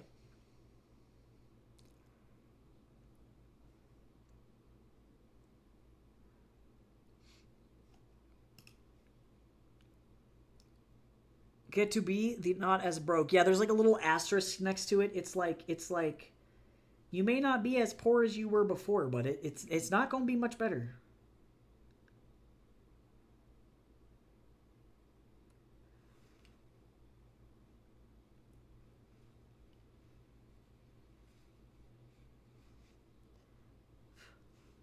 Man, I feel like sometimes the US is so unserious because I see what's going on in Singapore. Apparently there's a French teenager that was visiting gross. Why are people like this? He was a teen, but apparently in Singapore, this French tourist showed up. They have disposable like take one straws at a vending machine for like juice, for orange juice. And apparently he licked the straw, filmed himself doing it, and then put it back. And Singapore is threatening to put him into prison for either 1, 3 years, or 2, a fine of about 1,500 USD for licking the fucking straw. He filmed himself committing the offense and then posted it on social media where it went viral. And then, of course, because the internet is forever, they found him. And I'm like, maybe don't go up to vending machines and lick straws, guys. I feel like comparatively, I look at other places and I'm like, man, it must be nice for people to actually like be told to not do shit. But like, how entitled? That's so fucking terrible. Don't lick public straws and then put them back in, guys. That's nasty. All right, Naeli's gonna blow up the world now. That's fine. The floor beneath me shook as a tremor rattled through the entire room, and I lost my balance, falling into Idris as he caught me. In a moment of scorching disorientation, the world became a sea of white noise. Everything faded into a blistering hot white flash before my eyes, the world warping around me like a heat wave. My ears rang with the tin of the explosion, and Idris gripped my elbow to keep us both from toppling to the floor. Everyone in the room screamed. Their shouts and fear masked any of my ability to figure out what exactly had happened. Had a bomb gone off? Were we under attack? The air crackled with raw energy as suddenly for a moment I could see my sister's silhouette standing before a shredded bolt of light in the fabric of time. As my eyes adjusted, despite the usual absence of everything that made up my life, the entire world around me sparkled with light. I couldn't see anything as I had when I had my sight as a child, only black shapes dancing against the white, but the world around me became momentarily clear. Do you have a Discord? Yes, I do. If you want to go and pop in, you're more than welcome to. You have to do like a little role selection thing at the beginning to get in, but otherwise, feel free to join. And we also have like a writing share and a critique zone as well. If you want to share any of your work, we love seeing other people's creative stuff. And of course, as always, if you want to read the whole of this book or check out my other books on my website, there's a link to that as well. The guests we had invited into our palace attempted to flee as hundreds of shards made by my sister's own hand sparked around the room, tearing open and pulling things in with them as they erupted to life. Every portal gave off the heat of a bonfire, and I covered my face to protect myself from their burn. Idris, next to me, his shape carved out by the flash, held his hand up to protect his eyes from it. For a moment, I could see the essence of him, his curly hair pulled atop his head in a tight bun, and his forehead rimmed in what I assumed to be a thick diadem.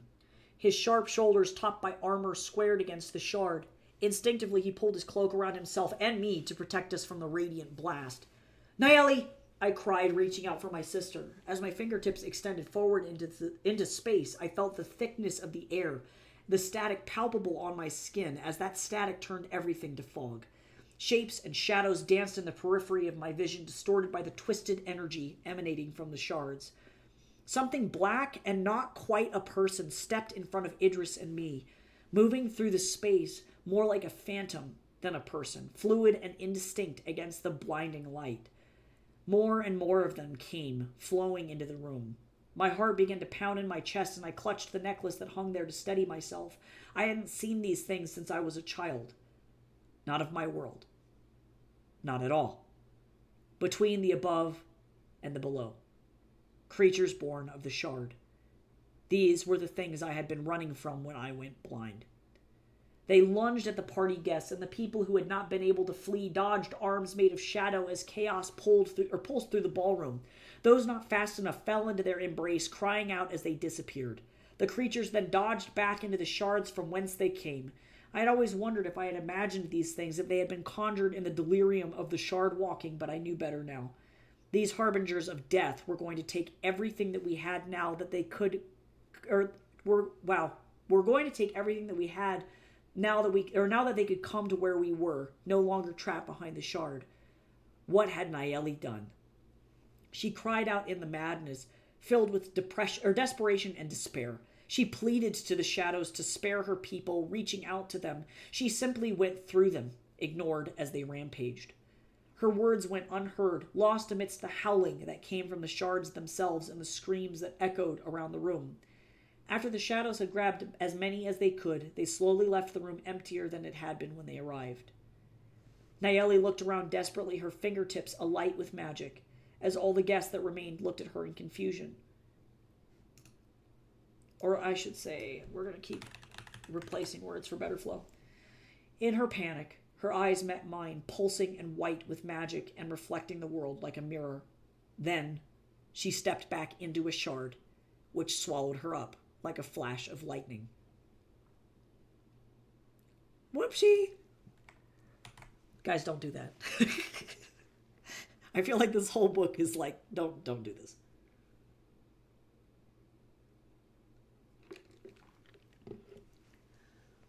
This was all a trap. A trap, I say. Calm yourself, your lordship, Cosme interjected, trying to quiet someone whose voice I did not know. We need to take some time to sort all of this.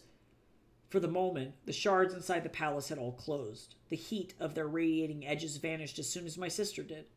Blocks of light continued to stream in through windows, which I could see clear as day from their shape. So I could only assume that the outside world still rumbled with the opening and closing of the shards beyond. The guests that had survived all huddled with each other, and I found Idris still clutching my hand as we recovered from what had happened. No, this is a sign, the stranger spat in an accent I could not place. He spoke the trade tongue. I hadn't practiced that in a while, not since I had completed my studies. I struggled to understand him, but got the message loud and clear. Listen to me. Nayeli is the harbinger of death, foretold by Astrar, keeper of the cosmos. Not everyone follows your creed, Count Creighton, Cosme said. Count Creighton. I had never heard the name before in my life. Where did he hail from? The people in the room muttered among themselves, terrified.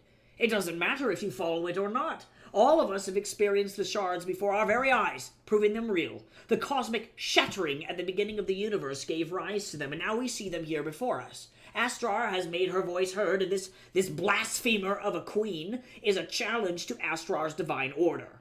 Creighton paced with purpose across a dais in the throne room, his breathing heavy. No one should be able to wield her power. Were you all aware she could do this?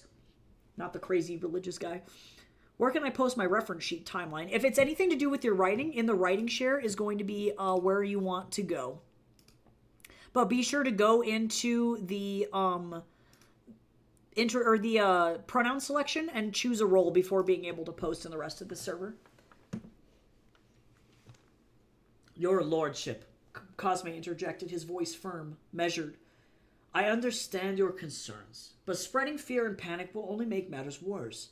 We must focus on finding out exactly what Nayeli has done, if she did anything at all. But how can we ignore the signs? Count Creighton countered, righteousness coating every word. He sounded ancient and stubborn, and I already didn't like him. You saw those things beyond the shards. They are Astrar's servants come to punish us for such indignation. Nayeli's fingers were alight with astral dust. It is no coincidence. I couldn't take his nonsense anymore, and I stepped forward. Nayeli is innocent. This was an accident. You, Count Creighton accused, his words shot my way. You set her off! Innocent or not, people are now missing and very likely dead because of what she has done. I knew very well that the people who had been taken into the shards were not coming out. When it had happened to me, my father had only been able to retrieve me thanks to a priest of Astrar, someone not even from our land. It had been lucky that some emissaries from Zetris had been visiting. I did not know how long I had been in there, but apparently long enough to damage me permanently. It was very likely we would never see those who had been taken again. You don't know that, I lied. You can't see what she's done. Pardon me if I'm not too keen on trusting a girl who cannot see that her own sister is a monster. That is uncalled for, Idris stated, his voice cutting clear through the room. His trade was significantly better than his Marisorian. I understand your fear, but jumping to conclusions will not solve anything. We must approach the situation with caution and clarity of mind. Says the sword of Muru. Don't you just swing a sword at everything until it bleeds out? Make yourself useful and find her. Do not forget who you speak to. Another stranger spoke, one with the same depth and accent as Idris, perhaps one of Idris's brothers. Muru will not stand for our name to be slandered by one of lesser title, especially of a kingdom that could not even bother to send their own prince. They continued to bicker among themselves, and I stepped to the window to look beyond it, still growing accustomed to the fact that I could. Looking was only a facsimile of the truth. I found my way through the crowd with ease, guests parting to let me pass. I was sure they thought me weak, afraid of letting the men in the room talk over me. That was not the case at all, and I recognized that only I could truly see what was happening outside. I knew that to the others, the shards looked like nothing more than blinding light. Being inside one had changed me for better or worse, and for once, I could use what had happened to me to help. Crazy. Let me know, TLBG, if you need help figuring out the role selection stuff. The world outside had become a sea of white light. Even in the middle of the night, the sky sparkled with iridescent colors and glimmering shapes, almost like the snow that fell at the highest peaks of our sacred mountains. It blew with such density and strength that I could not see beyond the bridge that led up to our palace. The swirl of reflections likely came from the sheer number of shards that had been opened all at once, and I was sure it would make it impossible for anyone to see. I feared for the people of my town, then. I hoped that they had all made it inside and were relatively safe from whatever had happened. Had I caused this? I should have just kept my mouth shut and let Nayeli say her piece. Then she would have gone away, picked a suitor, and the night would have been over. None of this would have happened. I had been the one to escalate things, and I had to take responsibility for it. Black shapes moved in and out of the white below, the shadows from before.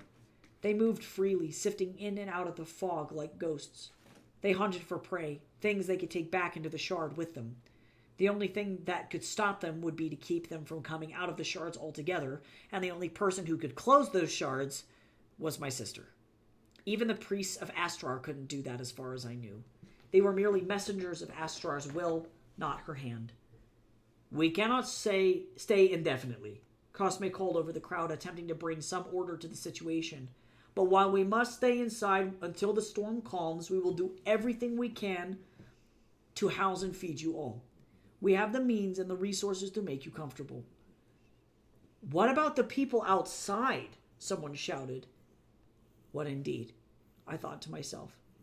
We will send out a search party in the morning to look for survivors, Cosme confirmed. Please, let the palace staff take you to your rooms, and we will provide you with accommodation until then. Idris, you and your brothers are capable warriors. Could you please come and speak with me for a moment? We need to form a plan of defense if those creatures come again. Of course, sir, Idris's brother said. We gladly lend our swords to the protection of these people. I refuse to be protected by marauders, Count Creighton spat. Are you sure you are in a position to refuse? Idris's brother's voice lilted with a little bit of pride. He knew he had won the argument. Very well, Count Creighton conceded. I'll follow your lead, but mark my words, Nayeli is still a danger to us all. Count Creighton's a crusty little old man.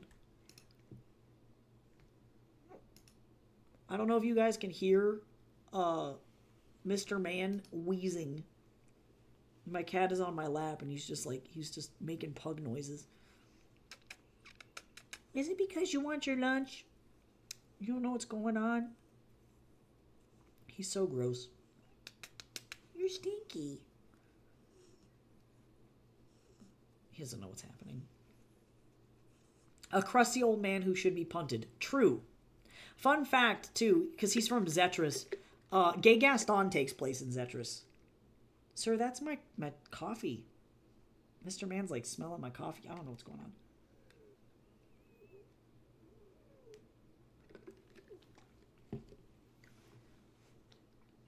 After all had fallen quiet in the night, I pulled my cloak of jaguar fur over my shoulders as I leaned out into the hallway listening for guards. It was the 9th time I had done so in the last hour, but I had to make certain of their patrol routes. They had been posted all around the castle to watch the guests inside, so slipping out could prove to be problematic. It didn't matter. I would get outside. I had to. Mr. Man, why are you drooling on me? Sorry, ew. This whole thing was practically my fault. My mind raced like startled birds, flighty and ever-shifting. Nayeli had still not returned. For all I knew, she couldn't come back. I still had to try, though. After listening for a moment, I found that too many guards patrolled the hallways. Not only did they want to protect the guests, but they also wanted to protect me from strangers. There would be no way I could creep down the hallway without getting caught. Too risky. I would have to go out the window. Silent as a shadow, I snuck to the glass door of my balcony, guided by the blistering light of the shards. They created black outlines in my vision, nothing more than shadows to guide me. With bated breath, I took a cautious step out onto the balcony, ducking behind the banister to keep from being seen. My heart pounded in my chest like the relentless beating of a ceremonial drum, and the cold air bit at my exposed skin, sending shivers coursing through my body. I had not expected it to be freezing. The shards themselves were so hot to the touch, burning anything that got too close, but it felt as if all heat had been pulled out of every bit of the air around me. I couldn't stop because I was cold. I had a mission to fulfill, and nothing would stand in my way. Someone opened my bedroom door. I froze on the balcony, afraid I had been caught, and hoped they would not notice me. I was too late, and whoever it was strode across my room, opening the balcony door that kept me from them. Ion, what are you doing? Idris, he kept his voice low but urgent. I was glad it had been he who had come to check up on me and not someone else. You can't be out here. It's too dangerous. Shh! You're going to attract the guards. I reached forward for him, his shape engulfed in the shadow that was my bedroom. Unless I was directly facing the shard or the storm, I couldn't discern shape from anything else. His hand met mine, and I pulled him to the ground. I have to find Nayeli. She's out there alone in this mess. I can't just leave her. She's trying to kill us. We don't know that, I explained.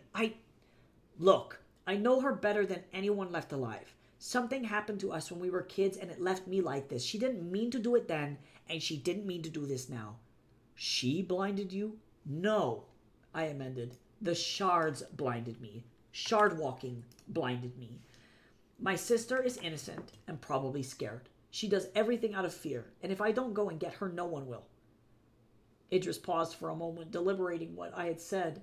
He breathed slowly, his chest steady despite everything that had transpired. You came to check on me? I said. The guards reported to my brother that they had seen you poking your head out the door earlier. They thought you might make a break for it, and Huni suggested I go and make sure you were okay. That's kind of him.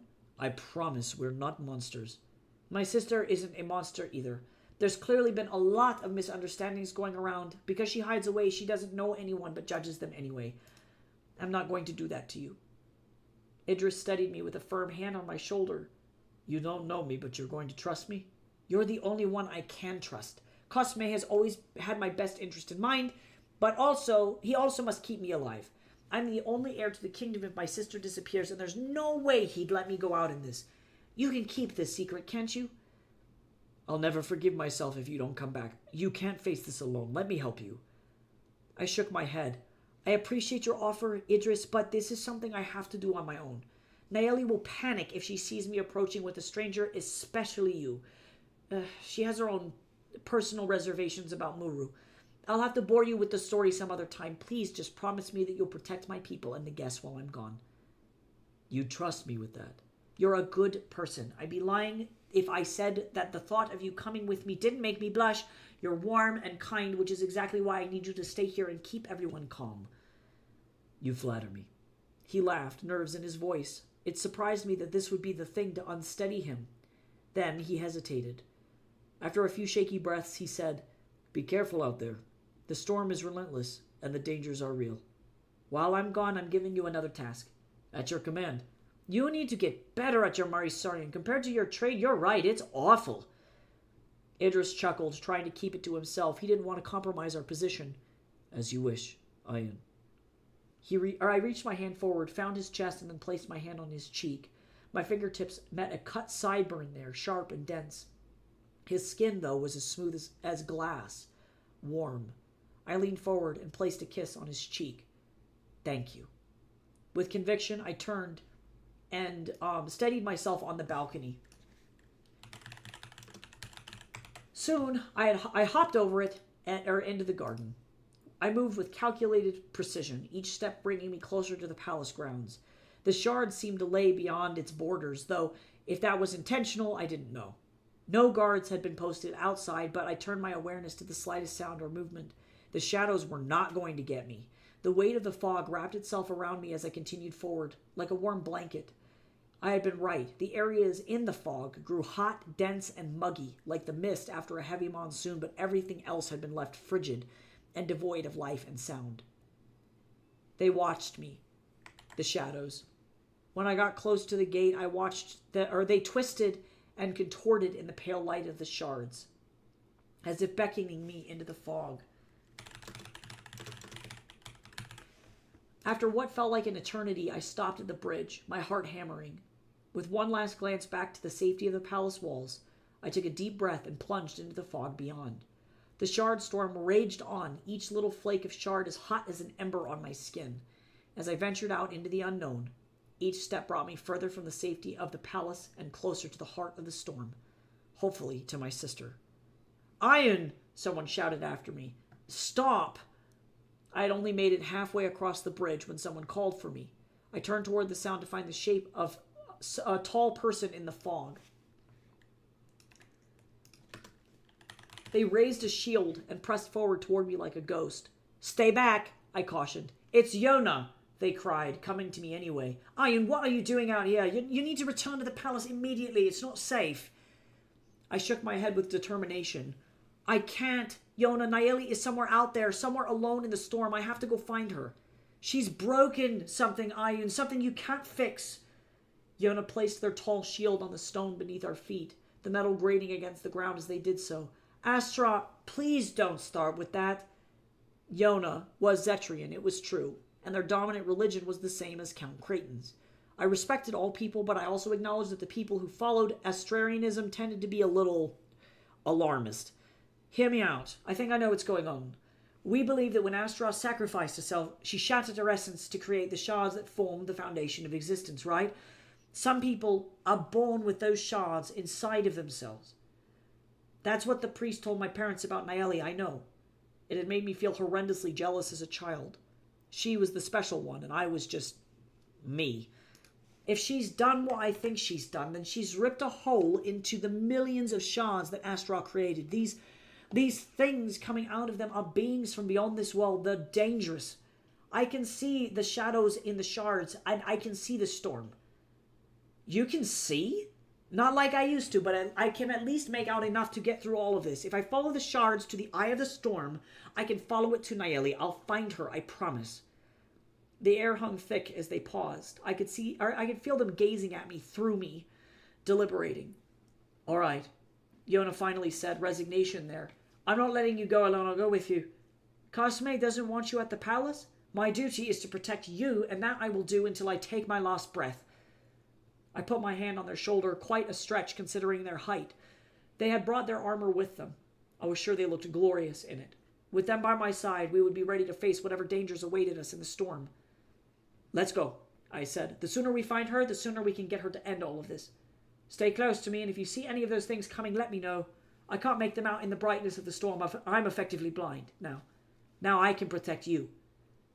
Together we set off into the swirling night. Mr. Bubs. He just knocked over the trash can. Bubber, that's illegal.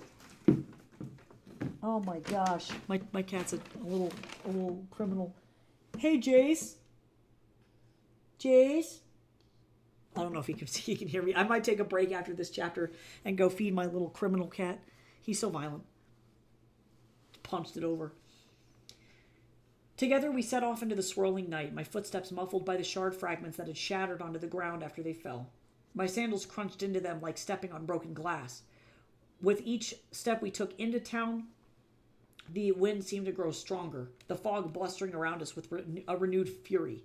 I couldn't hear anything from the townsfolk. All the streets had reasonably been abandoned. Oh my gosh, mister. And even the canals had fallen eerily silent. All animals, birds, insects, and frogs had come to a terrifying halt. The silence the largest sign that something was horribly, horribly wrong. Some of the houses still had their lights on inside, which hopefully meant that at least a few Marisorians had made it through the initial explosion. Okay, give me just a second. Let me see if Jace is awake. He might be taking a nap. I wondered how far these shards went, and if only the area around the palace had been affected, or if all of Marisoria had been taken down with it. Every open shard glowed like beacons in the darkness, their light casting strange shadows on the glimmering landscape. Some gouged through the air as large as a doorway, big enough to fit several people through, while others flickered past my face like feathers or large clumps of snow. Every so often I jumped, unsure if a shadow that passed in front of me was merely a trick of the light or something else. Crunch, crunch, crunch. Only the sound of our steps echoed throughout the city. Eventually, despite looking everywhere, we came to the final gate that separated Marisoria from the jungle beyond. Where is she? Yona asked, jumping as their voice carried louder than they thought it would in the silence. The fog just keeps getting worse. She might have left the city. Branches of trees extended like arms, and vines dripped from them like clumps of wet hair, but nothing moved in them. I wished I could not see them, as the only thing I could make out were their creepy shapes against a white sheet. Bugs had completely fled the area, and the entire scene laid out before us like a paper cutout, lacking depth and life. At least I had the advantage, but I wasn't sure if it made anything better. We don't have any way to camp. We have to press on. Yona, please, I can't leave her out there. If we get too far out of town, we turn around. You have 1 hour. We'll find her. I know we will.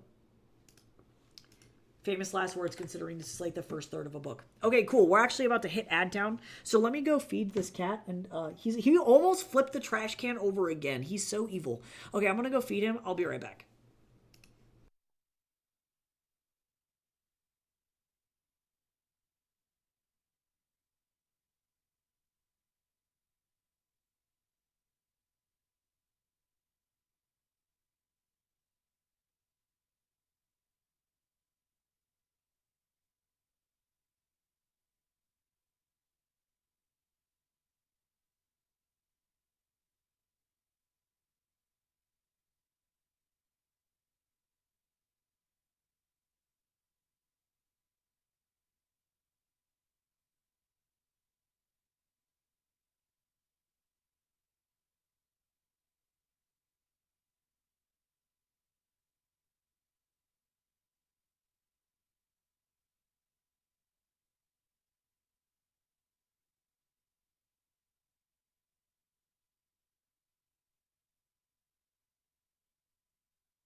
Okay, Mr. Man has been placated.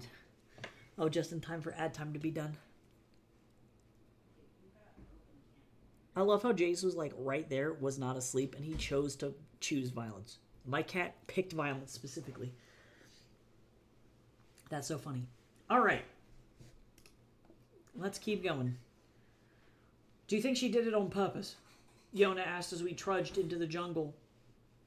Uncertain. No. When she did the same thing to me as a kid, it was an accident. We had gotten into a fight while we were playing, and when she did this now, it was the same. I made her angry, so I'm the one to blame. I took all the weight for my actions. I know what had happened and what I could have done to prevent it. I hope so. The people back at the palace want her head, so we have to prove her innocence. The regret hung on me like a heavy cloak. Heavier, even. Actually, that's lame. I instinctively pulled the one I wore over my shoulders out of discomfort. The once lush and inviting jungle had taken on a life of its own, twisting branches reaching out like gnarled black claws, ready to ensnare me in their grasp. Every rustle of leaves, every snap of a twig sent me out of my skin. My steps faltered as I glanced over at Yona, my guilt threatening to consume me. I knew it was my fault for setting Nayeli off, for pushing my sister to the brink with my stubbornness, but try as I might, I couldn't shake the feeling that I had let Nayeli down. I had failed to be the sister that Nayeli needed me to be. What happened between you two, Ion? Yona asked. Why did something like that happen? I hesitated, sadness gripping my throat. I didn't realize I was on the brink of tears until I found I couldn't swallow. How could I explain the argument we had at the party, the accusations hurled back and forth? How could I admit that I had been so obstinate at refusing to listen to what Nayeli had to say? In reality, it was all my fault. I admitted, my voice barely above a whisper. We argued about Idris, whether or not he was a Maruvian murderer like she had accused him of being. I should have just held my tongue, but I couldn't stand the thought of her disrespecting him. Yona coughed, clearing their throat before speaking. Ion, your sister is scared. She's scared of losing you, just like you both lost your parents. She's trying to protect you, even if it means being controlling at times. My heart clenched at the thought, the truth hitting me like a punch to the gut. I had been so caught up in my own stubbornness, so determined to prove Nayeli wrong, that I had failed to hear the fear and pain in her voice. I had my doubts. I remembered the day that Cosme had told us Mom and Dad weren't coming home. It hit me just as hard as it did Nayeli. They had left on a seemingly routine business trip to Muru, something that had been controversial from the very beginning.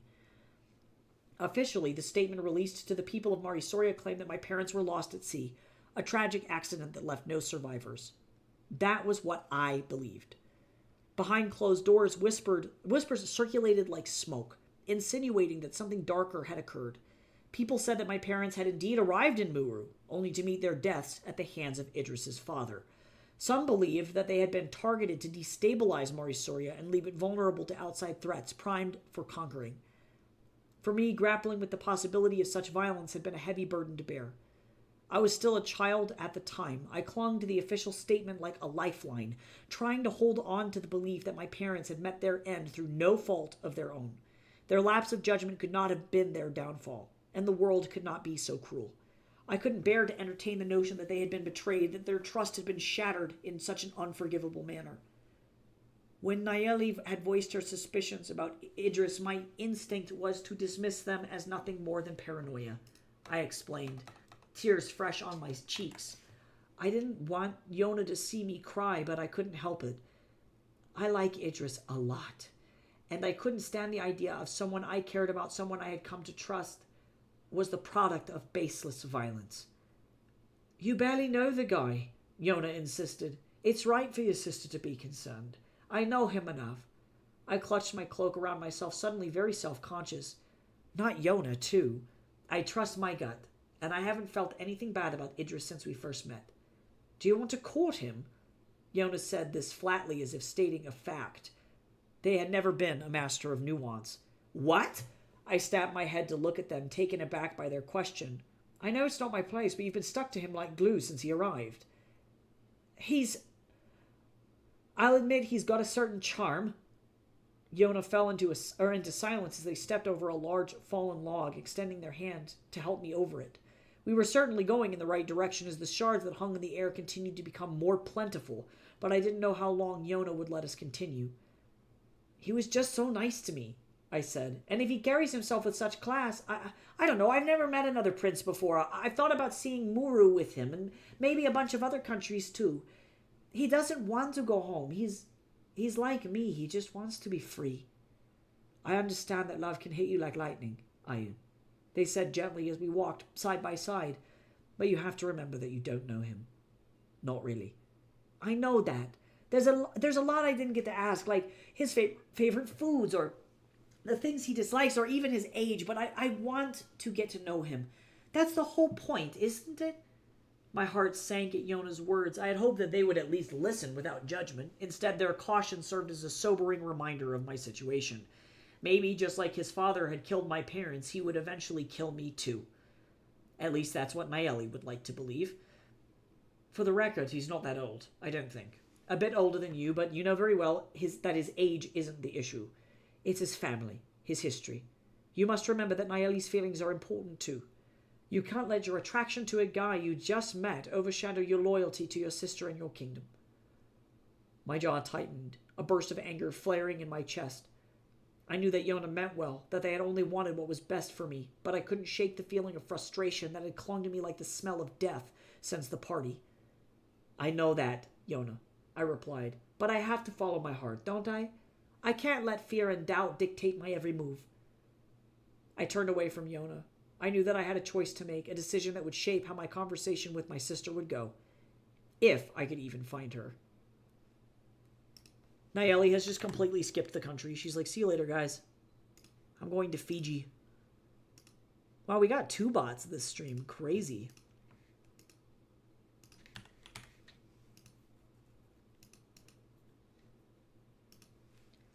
My voice is all crispy because Colorado's dry. Ooh, map making. That's fun.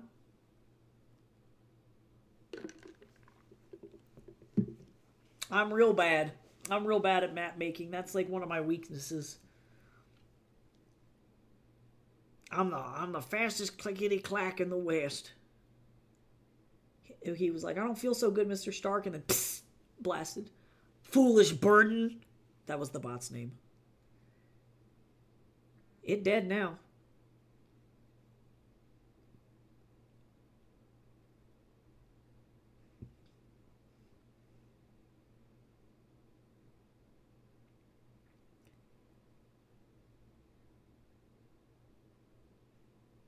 Interesting. All right. I leaned up against a tree trying to catch my breath. How long had we been walking? We need to turn back, Yona commanded, shifting their armor, the metal grating on metal for only a moment. It's time to go home, Ayun. I huffed in frustration, looking forward past the gnarled shapes of the trees that lay beyond. I knew we were close. We had to be. The shards opened up more frequently around us, blinking like stars in the night sky. I thought at first that they would all close eventually, but as we neared the eye of the storm, the shards opened and closed intermittently, providing a constant influx of light. Whatever she had done, it seemed to be permanent, and no amount of waiting would make it go away. Yona, I can't. I need to make sure she's all right. We can check in the morning, Yona insisted, putting their hand on my shoulder. Come. Without warning, a shard burst to life beside us, and the flare of it coated all the shadow shapes I could see in a blinding flash for a moment. I stumbled to grip onto Yona's arm. Before they could do anything more, the burst of light faded, followed shortly by the sound of snapping twigs and rustling leaves. My heart leaped into my throat as I spun around, hoping to hear the direction of whatever was coming at me. The shadows came, then. Their forms twisted and contorted, eyes in their dark masses like beacons from a lighthouse. They moved with an unnatural grace, fluid and sinuous, as they slithered toward us with deadly purpose. Shadows, Yona called. Get behind me, Ayun. I nodded, my muscles tensed for action as I faced the only thing I could see beyond Yona's silhouette. From their side, Yona drew a weapon and fired a crossbow bolt. The twang of the mechanism and the loud clunk of the bolt lobbing in the direction of the creatures that approached us were sharp and distinct. The bolt lodged into something ahead, though I was unsure if it had simply gone through the shadow or if it had hit. With the precision of a seasoned veteran, Yona loaded another bolt into their crossbow and fired again. Everything happened so quickly. Before I could blink, shadows sunk into the ground, becoming one with the black shapes around them, and emerged at our feet. Others rushed us, monstrous arms extended and claws forming from the gloom. The rake of their talons across Yona's shield caused my muscles to contort with the sound, my teeth grinding together as I cowered behind them. Yona cried out as something scratched them. The sound of their pain wrenched my insides into a knot. They hunkered down behind their shield, the only thing between us and danger, and the metal thrum of the shadows beating against their armor echoed through the otherwise silent jungle. Yona dropped their crossbow to the ground, the wooden device hitting the leaves with a crunch, and drew something from their side again, their axe, I suspected. Then something bit me. I screamed out as the shadow sunk itself into my leg from behind us, spikes of dusty mist tearing their way through my skirt. It drew blood, but instead of trickling down my leg, the creature sucked it in, attempting to pull me with it. In an act of desperation, I threw my fist at it, hoping to do something. Surprisingly, when my knuckles came into contact with the thing, I hit something solid. My punch was enough to make the shadow recoil, if only for a moment. Yona swung wildly at the creatures beyond their shield, but they scattered like ocean spray as the blade neared them. Another shadow swiped at my face, and I ducked, feeling the cool miasma clip the top of my head. Despite Yona's shield, they had surrounded us. I shrieked as I kicked them away, pulling out, or just barely out of their grasp as they attempted to yank me into the shards. Yona struck something with their axe, and the creature made a hissing, popping, gurgling sound as if someone had dropped something into boiling tar. Before I could react, a shadow grabbed me by the skirt and dragged me away from Yona across the leafy jungle floor and beyond their protection. "Iron!" they screamed, trying desperately to grab me before I was pulled out of sight. One of the shadows kicked them in the head as they leaped for me, hand extended. Unfortunately, because of the sheer number of trees and the disorientation created by the brightness of the shards, I couldn't distinguish their hand from anything else. Their fingertips brushed mine, and then I was gone. The shadow pulled me from their sight before long, Yona's shape faded into the blackness that was the rest of the jungle. I kicked the shadow firmly in the mouth, if I could even call it that, as it pulled me along and gurgled as I did so. The forest floor skinned my knees and elbows as I hit dart vines, thorns, and anything else the shadow decided to drag me through. Before long, we were far, far away from Yona. In a last desperate attempt, I flailed my foot at the shadow again until it let me go, and with one final kick, it vanished into nothing.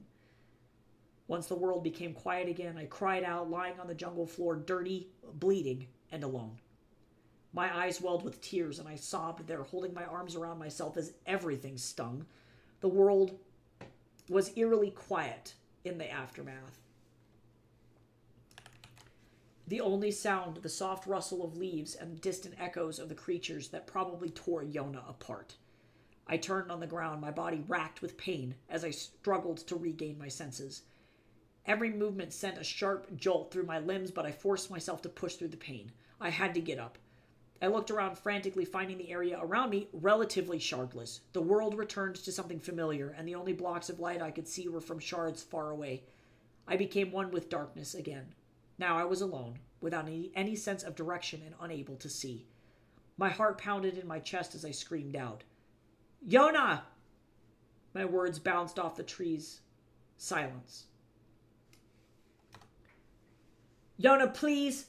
My throat choked with desperation, and I shuddered, terrified. The jungle was empty, the darkness closing in around me like a blanket. Or like I'm going to say a shroud instead. Sometimes it's about picking the right word. As the shards nearby blinked out one by one. With a trembling step, I wandered back in the direction that I thought I had come from, using my feet to find vines and other obstacles. If I tripped, I would only hurt myself worse. "Yona," I whispered, afraid something would hear me. "Where are you?" No answer. No sign anywhere. My heart sank, and I realized the sheer gravity of my situation, the weight of the separation pressing down on me as I struggled to breathe. I had to keep moving, to find Yona, and escape the jungle before it was too late. As I took another shaky step forward, a cold shiver ran down my spine. Impending danger. I froze, holding my breath and listening. Were they coming for me now? After pausing there for what felt like an eternity, the feeling left. Whatever it was had moved on, and now I truly was alone. I forgot how bitty baby these chapters were. Can you guys believe we're almost halfway through the book? Crazy. probably going to get to the halfway point and then call it for stream. So we'll just read for a little bit longer, I think. The desolate silence enveloped me in a shroud. Actually, bye. This sentence is lame. I told you this book was bitty baby. I stood amidst the aftermath, my breath coming in shallow gasps as I tried to make sense of my surroundings. The echoes of the storm faded away, and I realized with a sinking heart that as the shards closed again, I had returned to a darkness that settled over the landscape. Absolute, a thick veil that obscured my vision again. Any semblance of shape that I had been able to see was now gone. Panic surged through me as I stumbled forward into the nothingness, my hands trembling, looking for familiarity. The streets of Marisoria I could navigate any day. I had walked them since I was a child, and they were forever unchanging and comforting.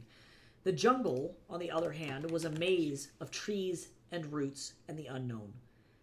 With each passing moment, my fear grew. I couldn't let it consume me. Something was different about this emptiness, this void that seemed to stretch on forever. I had never experienced such profound darkness before, a darkness that seemed to swallow me whole, leaving me adrift in a silent sea. I remembered when I had first been pulled out of the shard that this was what it had been like, a world with no color or shape, merely sound and some light. "Yona!" I screamed. I had a feeling they weren't going to reply. As I sat in the darkness and chaos, fumbling along and trying to find any way out of the mess I had gotten myself into, I couldn't help but fall into a pit of self-recrimination and anger. It had been my own stubbornness and recklessness that had driven Nayeli to anger. I should have known. Actually, we're going to change this word too. There we go. I should have known, or I knew I should have listened, should have heeded Nayeli's warnings and stayed safely within the confines of the palace walls, but my desire for freedom, for adventure, had clouded my judgment. And now, as I wandered through the wilderness alone, I couldn't shake the feeling of overwhelming guilt that threatened to consume me. Yona was missing, perhaps dead, all because I had been too foolish to recognize the dangers that lurked beyond the safety of the palace gates. Even amongst my guilt and remorse, I couldn't help but feel a simmering frustration toward my sister. It wasn't my fault that Nayeli was born with this curse. Why should I have to suffer for something that was beyond my control? As I lay in the darkness, the bitterness in me fueled a fire that burned hot and fierce at the core of my chest. I didn't know where Nayeli's powers had come from. No one did. Or why they had chosen to explode that night in that way. I did know one thing for certain.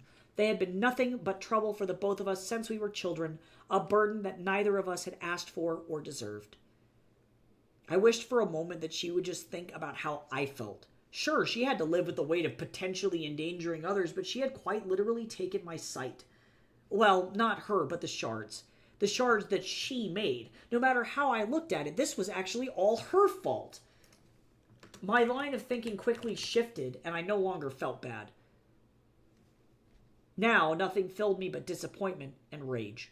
I knew I had a choice to make. I could continue to wallow in self-pity or regret, or I could walk. With a determined resolve, I took a strong step forward, my muscles aching and my body trembling with exhaustion. I walked for what felt like an hour, my only guide being the disturbed leaves at my feet. Fortunately, when the shadow dragged me along the ground, I had left a bunch of upturned dirt in my wake. I could follow that for at least a little while. When I finally returned to the spot where I had lost Yona, I found the area deserted. "Yona!" I screamed, hoping that they were close enough to hear me. My toe tapped something that rolled along the leaves, and I bent down to pick up one of the crossbow bolts that they had fired. They were most certainly gone, vanished as if they had never existed in the first place. "Yona!" Before I could get any kind of response, the ground beneath my feet began to rumble, a violent upheaval that sent shockwaves. Shockwaves rippling through the darkness around me. I cried out as I was thrown off balance, my limbs flailing wildly while I struggled to regain my footing. My cry echoed through the wilds, the ground beneath me convulsing with a ferocity that seemed almost unnatural. Marisoria never had earthquakes. I felt as though I was caught in the grip of something that aimed to rip the foundations of the very earth and drag me down into the depths below. With each violent tremor, I clung tighter to a tree to regain... I can get rid of this too. This is where this thing becomes a novella. The ground seemed to have a mind of its own, bucking and heaving beneath me like a wild beast, erratic and unpredictable. I stumbled forward, hitting my already skinned knees against a log, my heart pounding in my chest. And then, just as I thought as I couldn't take a moment more, the ground gave a final, violent lurch, throwing me up and sending me back to the ground with bone-jarring impact. I cried out in pain as my body slammed into the unforgiving dirt, my breath knocked from my lungs as I lay gasping for air. I want off this ride, Grandpa. I'm fine. For agonizing moments, I lay in the stillness, my mind reeling from the shock of the fall. I shivered from the cold of the night seeping into my bones.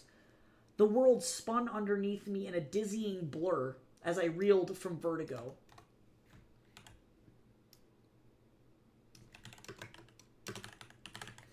This section is not the strongest. That's okay. That's why we're doing this. Once the spinning stopped, I managed to drag myself to my feet again, my mind racing. Where did that come from? I couldn't shake the feeling that something beyond nature had caused it. My sister? I hoped that she hadn't done... let's see. Could it have been caused by the shards? I wondered as I stumbled through the night. The shards were a mystery. This is more repeated information.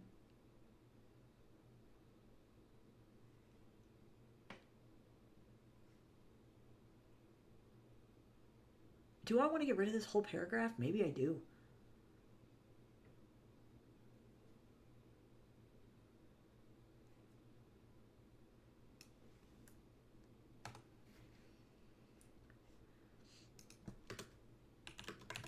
We're going to rewrite this section really quick.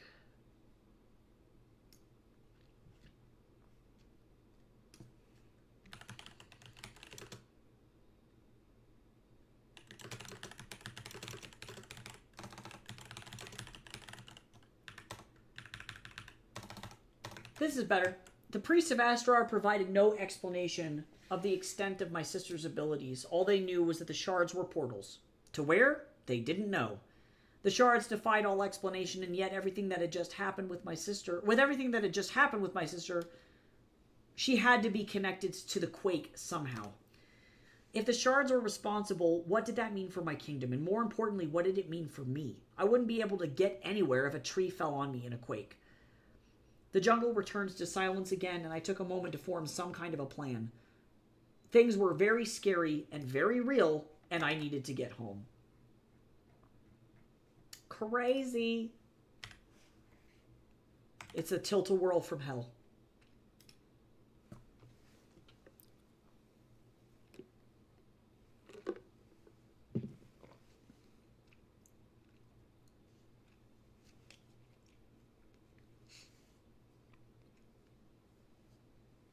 Damp soil mingled with the sharp green smell of wet foliage. The rustle of leaves provided the only clue as to where I was. As I pressed on through the wilderness, following the trail of what I hoped was a route back home, I had to admit to myself that I was just wandering in a random direction. With one hesitant step after another, I felt my feet find my way until my path came to an abrupt halt. I clipped a pebble with my toe and it rolled. Then nothing. It careened off the edge of something, so I bent down to feel what it was. My hands brushed the edge of a cliff, the ground dropping away sharply into the unknown below. A cool rush of air breezed past my skin, the sound of distant water echoing up from the canyon below me. A dead end. I hesitated. I knew I was going in the wrong direction, but the thought of backtracking through the jungle in the dark at night was worse. The shadows were that way. The closed shards were that way. It was clear I'd have to find a place to rest until the light of day allowed me to better discern my surroundings, if only by a little. With a weary sigh, I turned away from the cliff and began to look for some kind of shelter. To my left, I found that another cliff jutted upward toward the sky. I had no idea Yona and I had walked that far. Limestone cliffs rimmed the northern part of the jungle just past the city and pierced the sky like the spines of some great horned lizard. If I had wandered that far, I was definitely going the wrong way. At least now I had a sense of direction. If I simply turned around and walked in the opposite way, I could get home, but that was a problem for tomorrow. I followed the cliff, and it wasn't long before I stumbled upon a small cave nestled amidst the tangled roots of a massive tree, butted up against the rock face. At the very least, if it started to rain, I wouldn't get wet. The roots of the tree arced up and over a natural cave that had been blasted out by water and wind, and my fingers brushed against the rough texture of the rock walls. I still needed to be cautious. My fingers bumped wood again, and I stopped. What was in front of me? After a moment of feeling around, I found the roots, the cliff wall, rock, and a door. A wooden door. All its little details jumped out at me as I brushed my fingertips over the surface. Metal nails, hinges, and a latch. A man-made door. The grain of the wood felt coarse and uneven, worn smooth in some places by the passage of time, while in others it retained its natural texture, jagged and rough. I found faint traces of carvings etched into its surface, the patterns worn down by years of exposure to the elements. Some were barely discernible, merely ghostly impressions of what they once were, while others stood out more prominently, their shapes and symbols hinting at a long-forgotten story. Despite its age and wear, there was a solidity to the door that reassured me. It was clear that whoever had crafted it had done so with care, which meant that I would be safe and hidden. As I pushed against the door, the weight of it shifted reluctantly against my own, the hinges protesting with a soft groan. Despite its age, the door opened smoothly as if it was frequently used. I paused for a moment, listening for anything inside. The last thing I needed was to get swarmed by bats, snakes, or any other unfriendly critters who had decided to make the abandoned cave their home. The entire area seemed quiet, so I took a deep breath, steeling myself for what lay ahead. "What are you doing in my swamp?" I'm sorry, I can't. I haven't read this in a minute. I'm rereading this with you guys.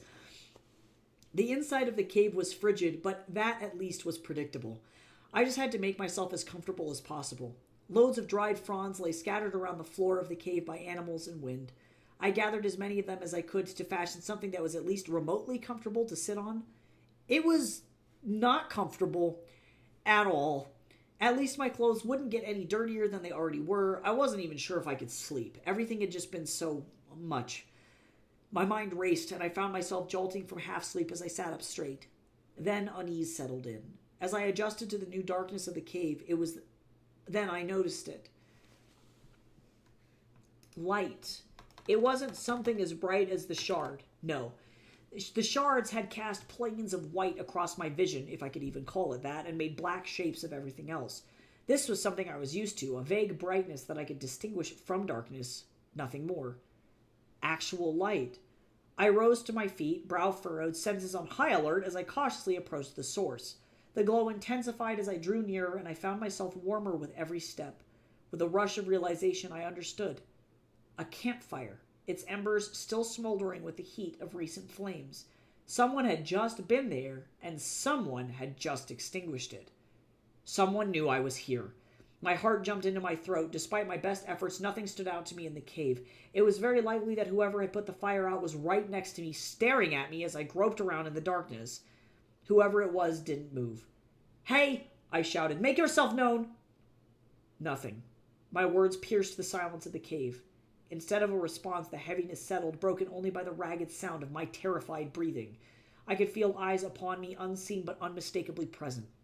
With a trembling hand, I reached out into the darkness, my fingers searching for any sign of the stranger that lurked in the shadows. But there was nothing. No sound, no movement, only the oppressive stillness of the cave. "I can't see you!" I shouted again. "I am no threat. Show yourself!" Whoever or whatever it was watching me had no intention of revealing itself. They remained hidden in the darkness. I stumbled back against the wall of the cave, and then my fingers met something cold. A hilt. Metallic beneath my touch. Okay, I'm going to take a break for just a second because we're stuck in ad hell.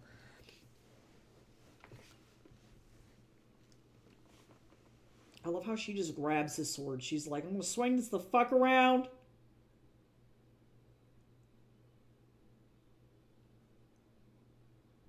Time to swing.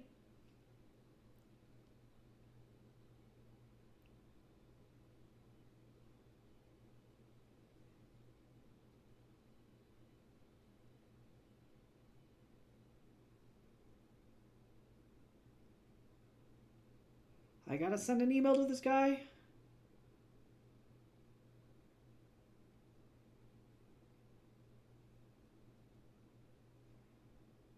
Actually, I don't know the answer to this question. I'll have to Google it.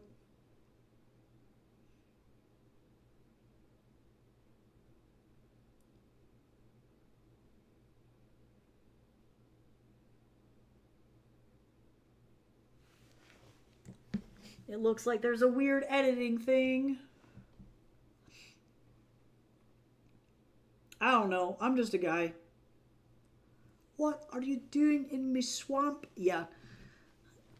This character is definitely... He's the Shrek of this book. I do appreciate him. Alright. We are back. I grasped it firmly. That's what she said. My heart pounding in my chest as I prepared to defend myself against whatever lurked in the darkness. Though I had never been formally trained to fight, I raised the sword aloft, its weight unfamiliar and obnoxiously heavy. Stay back, I warned, my voice trembling. There was no chance that I was in any way intimidating. I won't hesitate to use this. As the seconds stretched on, they still didn't respond and gave no sign that my warding had been heeded. And then, with a sudden rush of movement, something ran at me.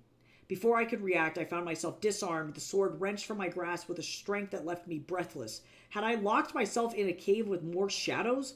Whatever it was slammed me into the wall, my back colliding with stone as I struggled to regain my footing. Something pushed a forearm against my collarbone, holding me in place. Whoever it was stood much taller than I, but they were made of skin, not of shadow.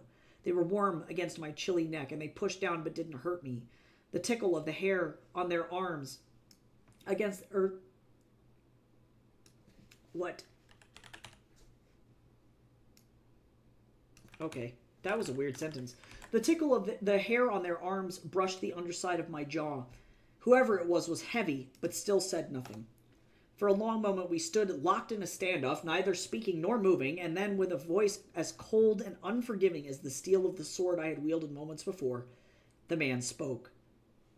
"You're a long way from home," he said, his voice low and gravelly with age.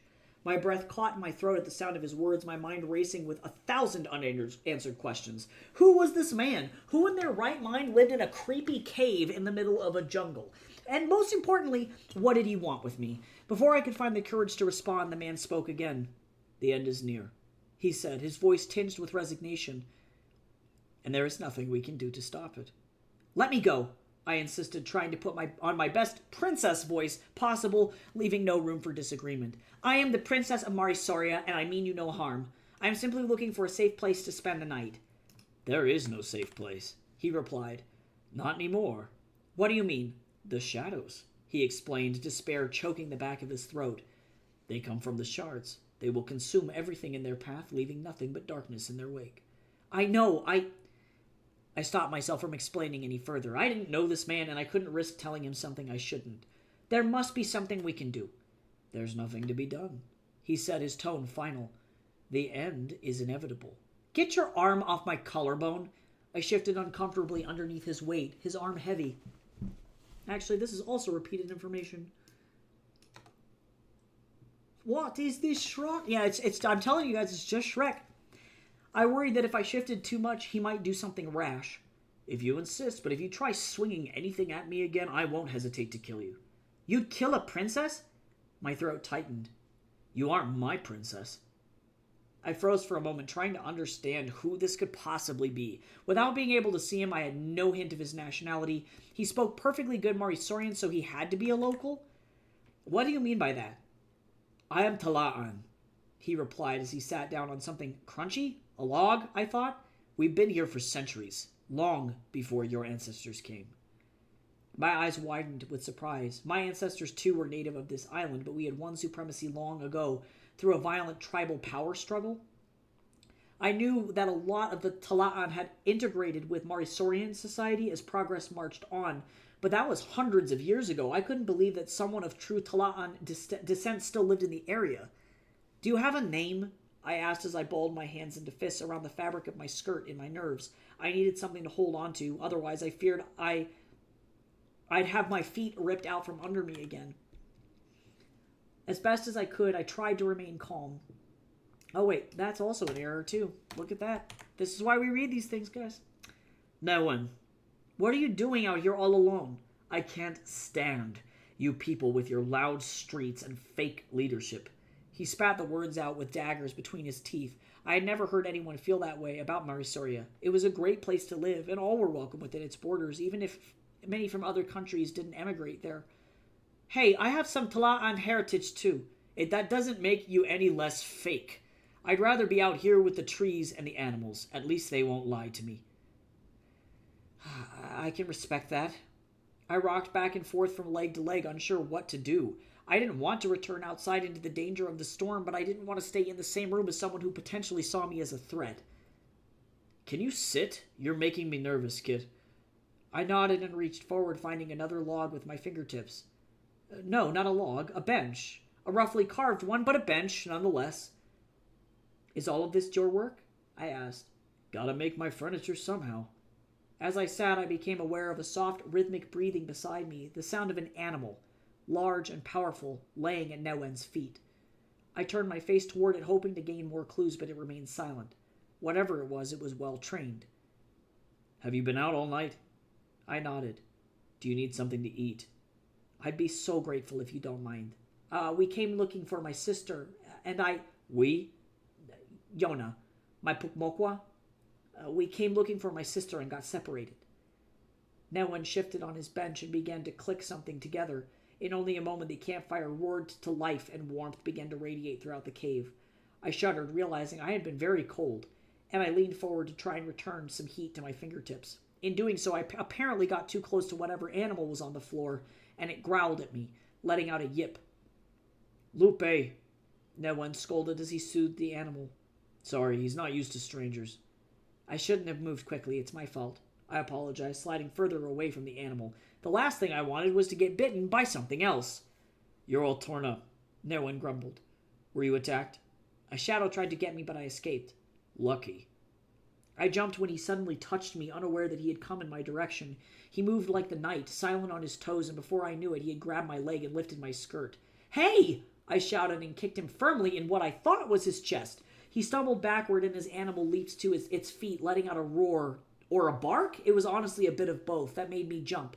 Before I knew it, the animal had pinned me down on the ground, knocking me from the bench entirely. Lupe! Newen called his animal back to his heel with a sharp whistle. Girl, are you going to let me bandage you up, or are you going to just bleed out all over my floor? You have to warn me if you're going to touch me. My hand is a warning enough, he scolded. I can't see it, I spat. I'm blind.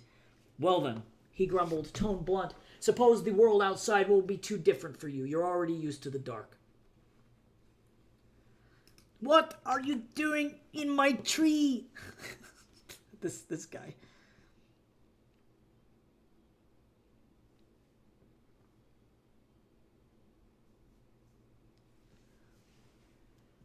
Hot breath on my cheek awoke me from my slumber. I froze. Whatever was on top of me sniffed me with a wet nose. But as soon as it saw I had woken, it backed away. Lupe. I had fallen asleep on a bedroll that Newen had given me, which was much better than leaves. The animal grumbled as I sat up, the crackle of the fire filling the cave and tickling my ears. Blinking away the remnants of sleep, I listened as best I could to determine if I was alone with the animal. Everybody hydrate. I just finished my coffee, but be sure to stay nice and hydrated, everyone. We are almost halfway through, so this will be the last chapter for today. Something shifted across from me and a bench creaked. Finally, he said. I grumbled and stood, my leg still tender from where the shadow had dragged me. Newen had done his best patching it up the night before, but he told me it had bruised badly. He said it needed to be cleaned, but that he didn't have the plants on hand. Careful, he cautioned. I have your breakfast here. Do you have a name? It's Ayun. Take this, Ayun. The punchy aroma of cornmeal, milk, and spices hit my nose and my stomach grumbled, causing Lupe to grumble in return. I reached forward and Newen leaned in kind to pass me my bowl. It was some kind of ceramic, warm to the touch. I found a spoon ready for me there and put the food to my lips. Before I ate, I gave it a good blow. It was quite hot, and then gobbled down what I could tolerate. I smiled for the first time since the party. Thank you, Newen, I said, voice soft. This is delicious. As we ate our breakfast in companionable silence, Newen wolfed down his food. He also fed his pet, who gobbled up something sloppily on the floor. After finishing his plate, he set his on his bench. The shards have closed, he reported, but the shadows still linger, hiding in the darkness of the trees and the cliffs. We have to just hunker down and try and survive until they're gone. I can't. I have to get back to Marisoria and report what happened to the people there. They can help me find my sister. If your sister is lost in this mess, she's dead. She's not lost. I held my tongue. Explaining everything would take too long, and I was losing out on time. She's safe from the shards. I just need to figure out where she went. And how exactly is that possible? She may be the one who opened them. He shifted on the bench and said nothing for a while. Then he ground out, She brought the shadows upon us? She didn't mean to. She's frightened and alone, and I know if I can help her, I can help her if I can just find her. And what makes you think she'll listen to you? Because she's my sister. Despite everything that's happened, she still loves me, and I believe that I can get through to her. The skepticism on his tongue was thicker than tar. You're willing to risk your life for her. Why not just go back to your kingdom?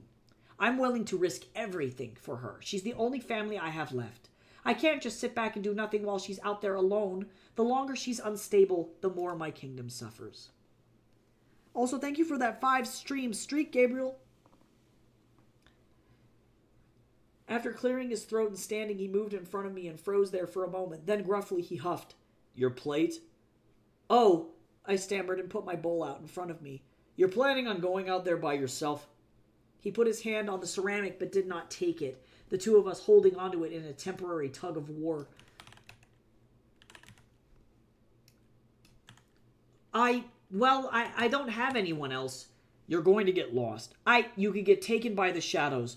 I know, it's foolish. I know.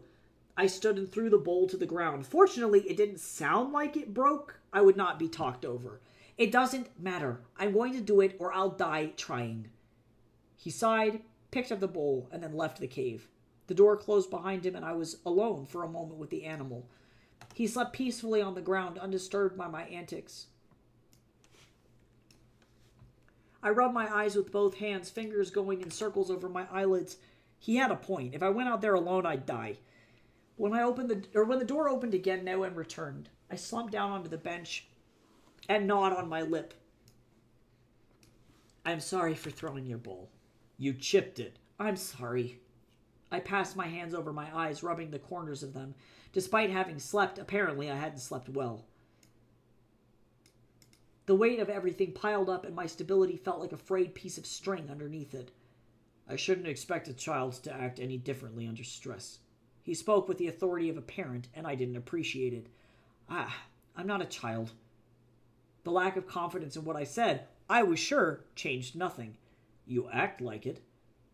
For a moment I heard my sister's voice in my head. She had said the same thing. I can't do this alone. What you said is true. I'm defenseless in the jungle, and if I don't find Nayeli soon, who knows what could happen. I'm not about to get involved in something like this. We need to wait it out. Newen moved about the cave, working on things here or there, though I couldn't tell exactly what. What makes you so sure? It's been foretold. Not you too. I grumbled as he sat back down on his bench. He began to whittle something with what I could only presume was a very sharp knife. Bits of wood hit the hard earth as he worked. You've heard of the prophecy? He asked. All of the people in my city are claiming that my sister has upset a god. I grumbled. It's nonsense. That is nonsense. So then what are you on about? Every so often the world falls into great conflict, and someone is born that is destined to start that world over. They either raise the earth or are able to use their gifts to grow it anew. My bet is that your sister is the former, and therefore waiting is the safest option. An exasperated huff left my chest. My sister isn't a murderer, and what, you're just going to sit here and let everyone else die? Yes. Wow, that's heartless. I stood and turned toward the door. Have fun waiting for the end of the world. With confidence in my step, I walked to the door, wondering if he was going to do anything, say anything. He did not, and so I left the cave. I could find my sister by myself. After walking for about an hour in the direction that I thought was back to Marisordia, I realized that I definitely could not find my sister by myself.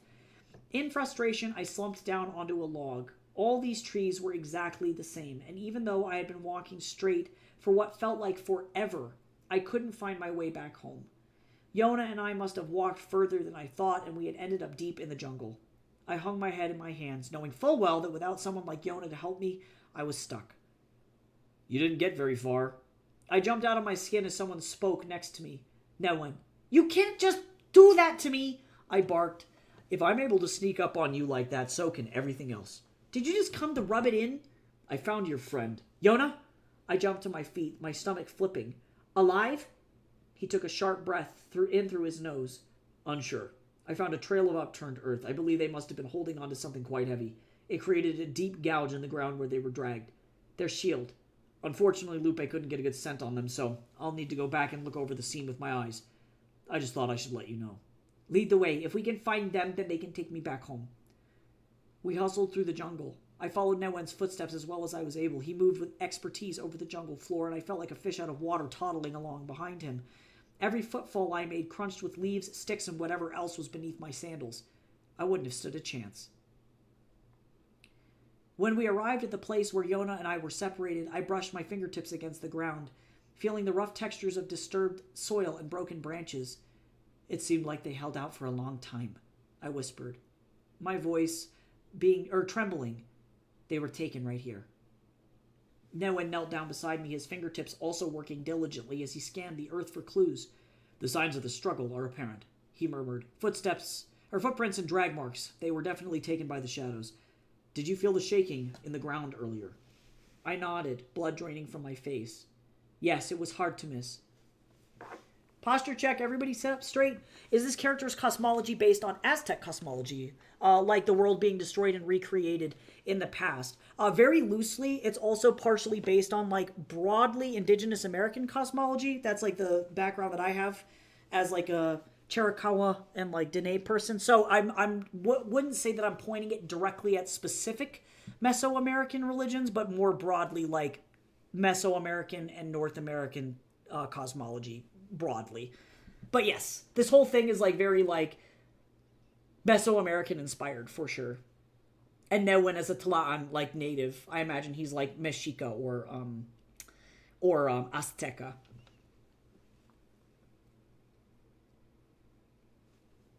Newen stood again. It wasn't just an earthquake, he said. Not too far from here, something has grown up out of the ground. What is it? A spire of black obsidian. What does it mean? It's not natural. Newen replied, his voice grim.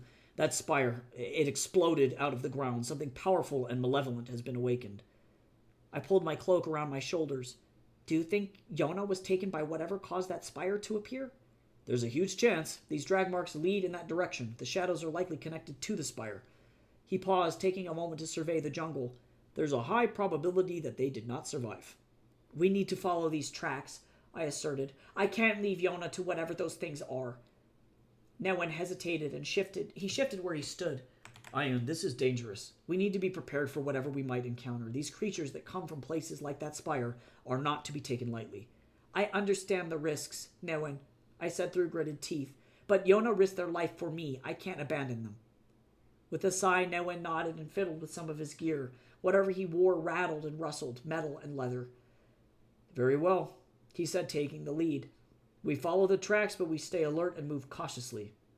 Let's go. We have no daylight to waste. As we moved forward, the gravity of everything pressed down on me like thick thunderclouds.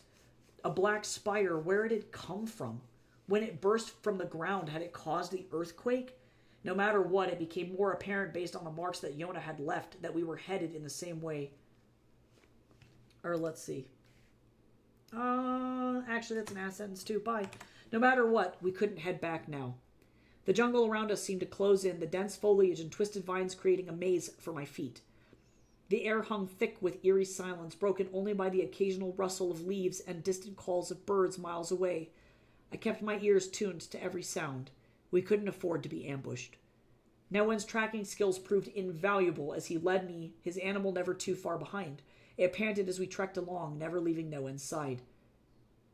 So, what is it, Lupe? I asked, listening to the animal pad beside me. A maned wolf. Oh, that's an interesting choice in a companion. How did you train it? I didn't. Oh. As we moved forward, I couldn't shake the feeling that we were being watched, the hairs on the back of my neck standing on end. We reached a clearing. I could no longer feel trees on either side of us, and as my knee buckled a little bit from stepping into a trench, I paused to feel the ground before me with my hands. The drag marks were deeper here, as if whatever had taken Yona had struggled to carry them all the way in their heavy armor. Newen knelt next to me again as Lupe sniffed the ground eagerly. "They were here recently," he said quietly. "We're getting closer." "We have to find them, Newen. We have to." All right, guys, place your bets now. Is Yona dead? Straight up. Coolio. Well, I'm going to go ahead and stop here for this week.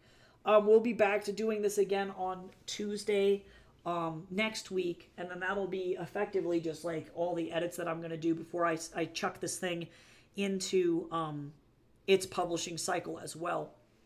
I was worried that I was going to be a little bit slow, but I think we'll be okay. So if you want to get the jumps on the story, of course, again, you're more than welcome to read it on Wattpad.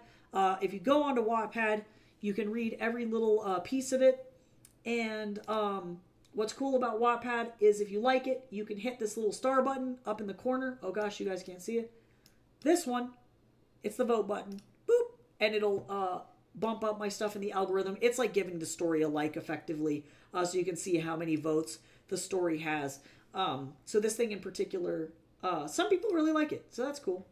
But yeah, if you want to go check it out, that would be much appreciated. But otherwise, I will be back tomorrow to work more on comics.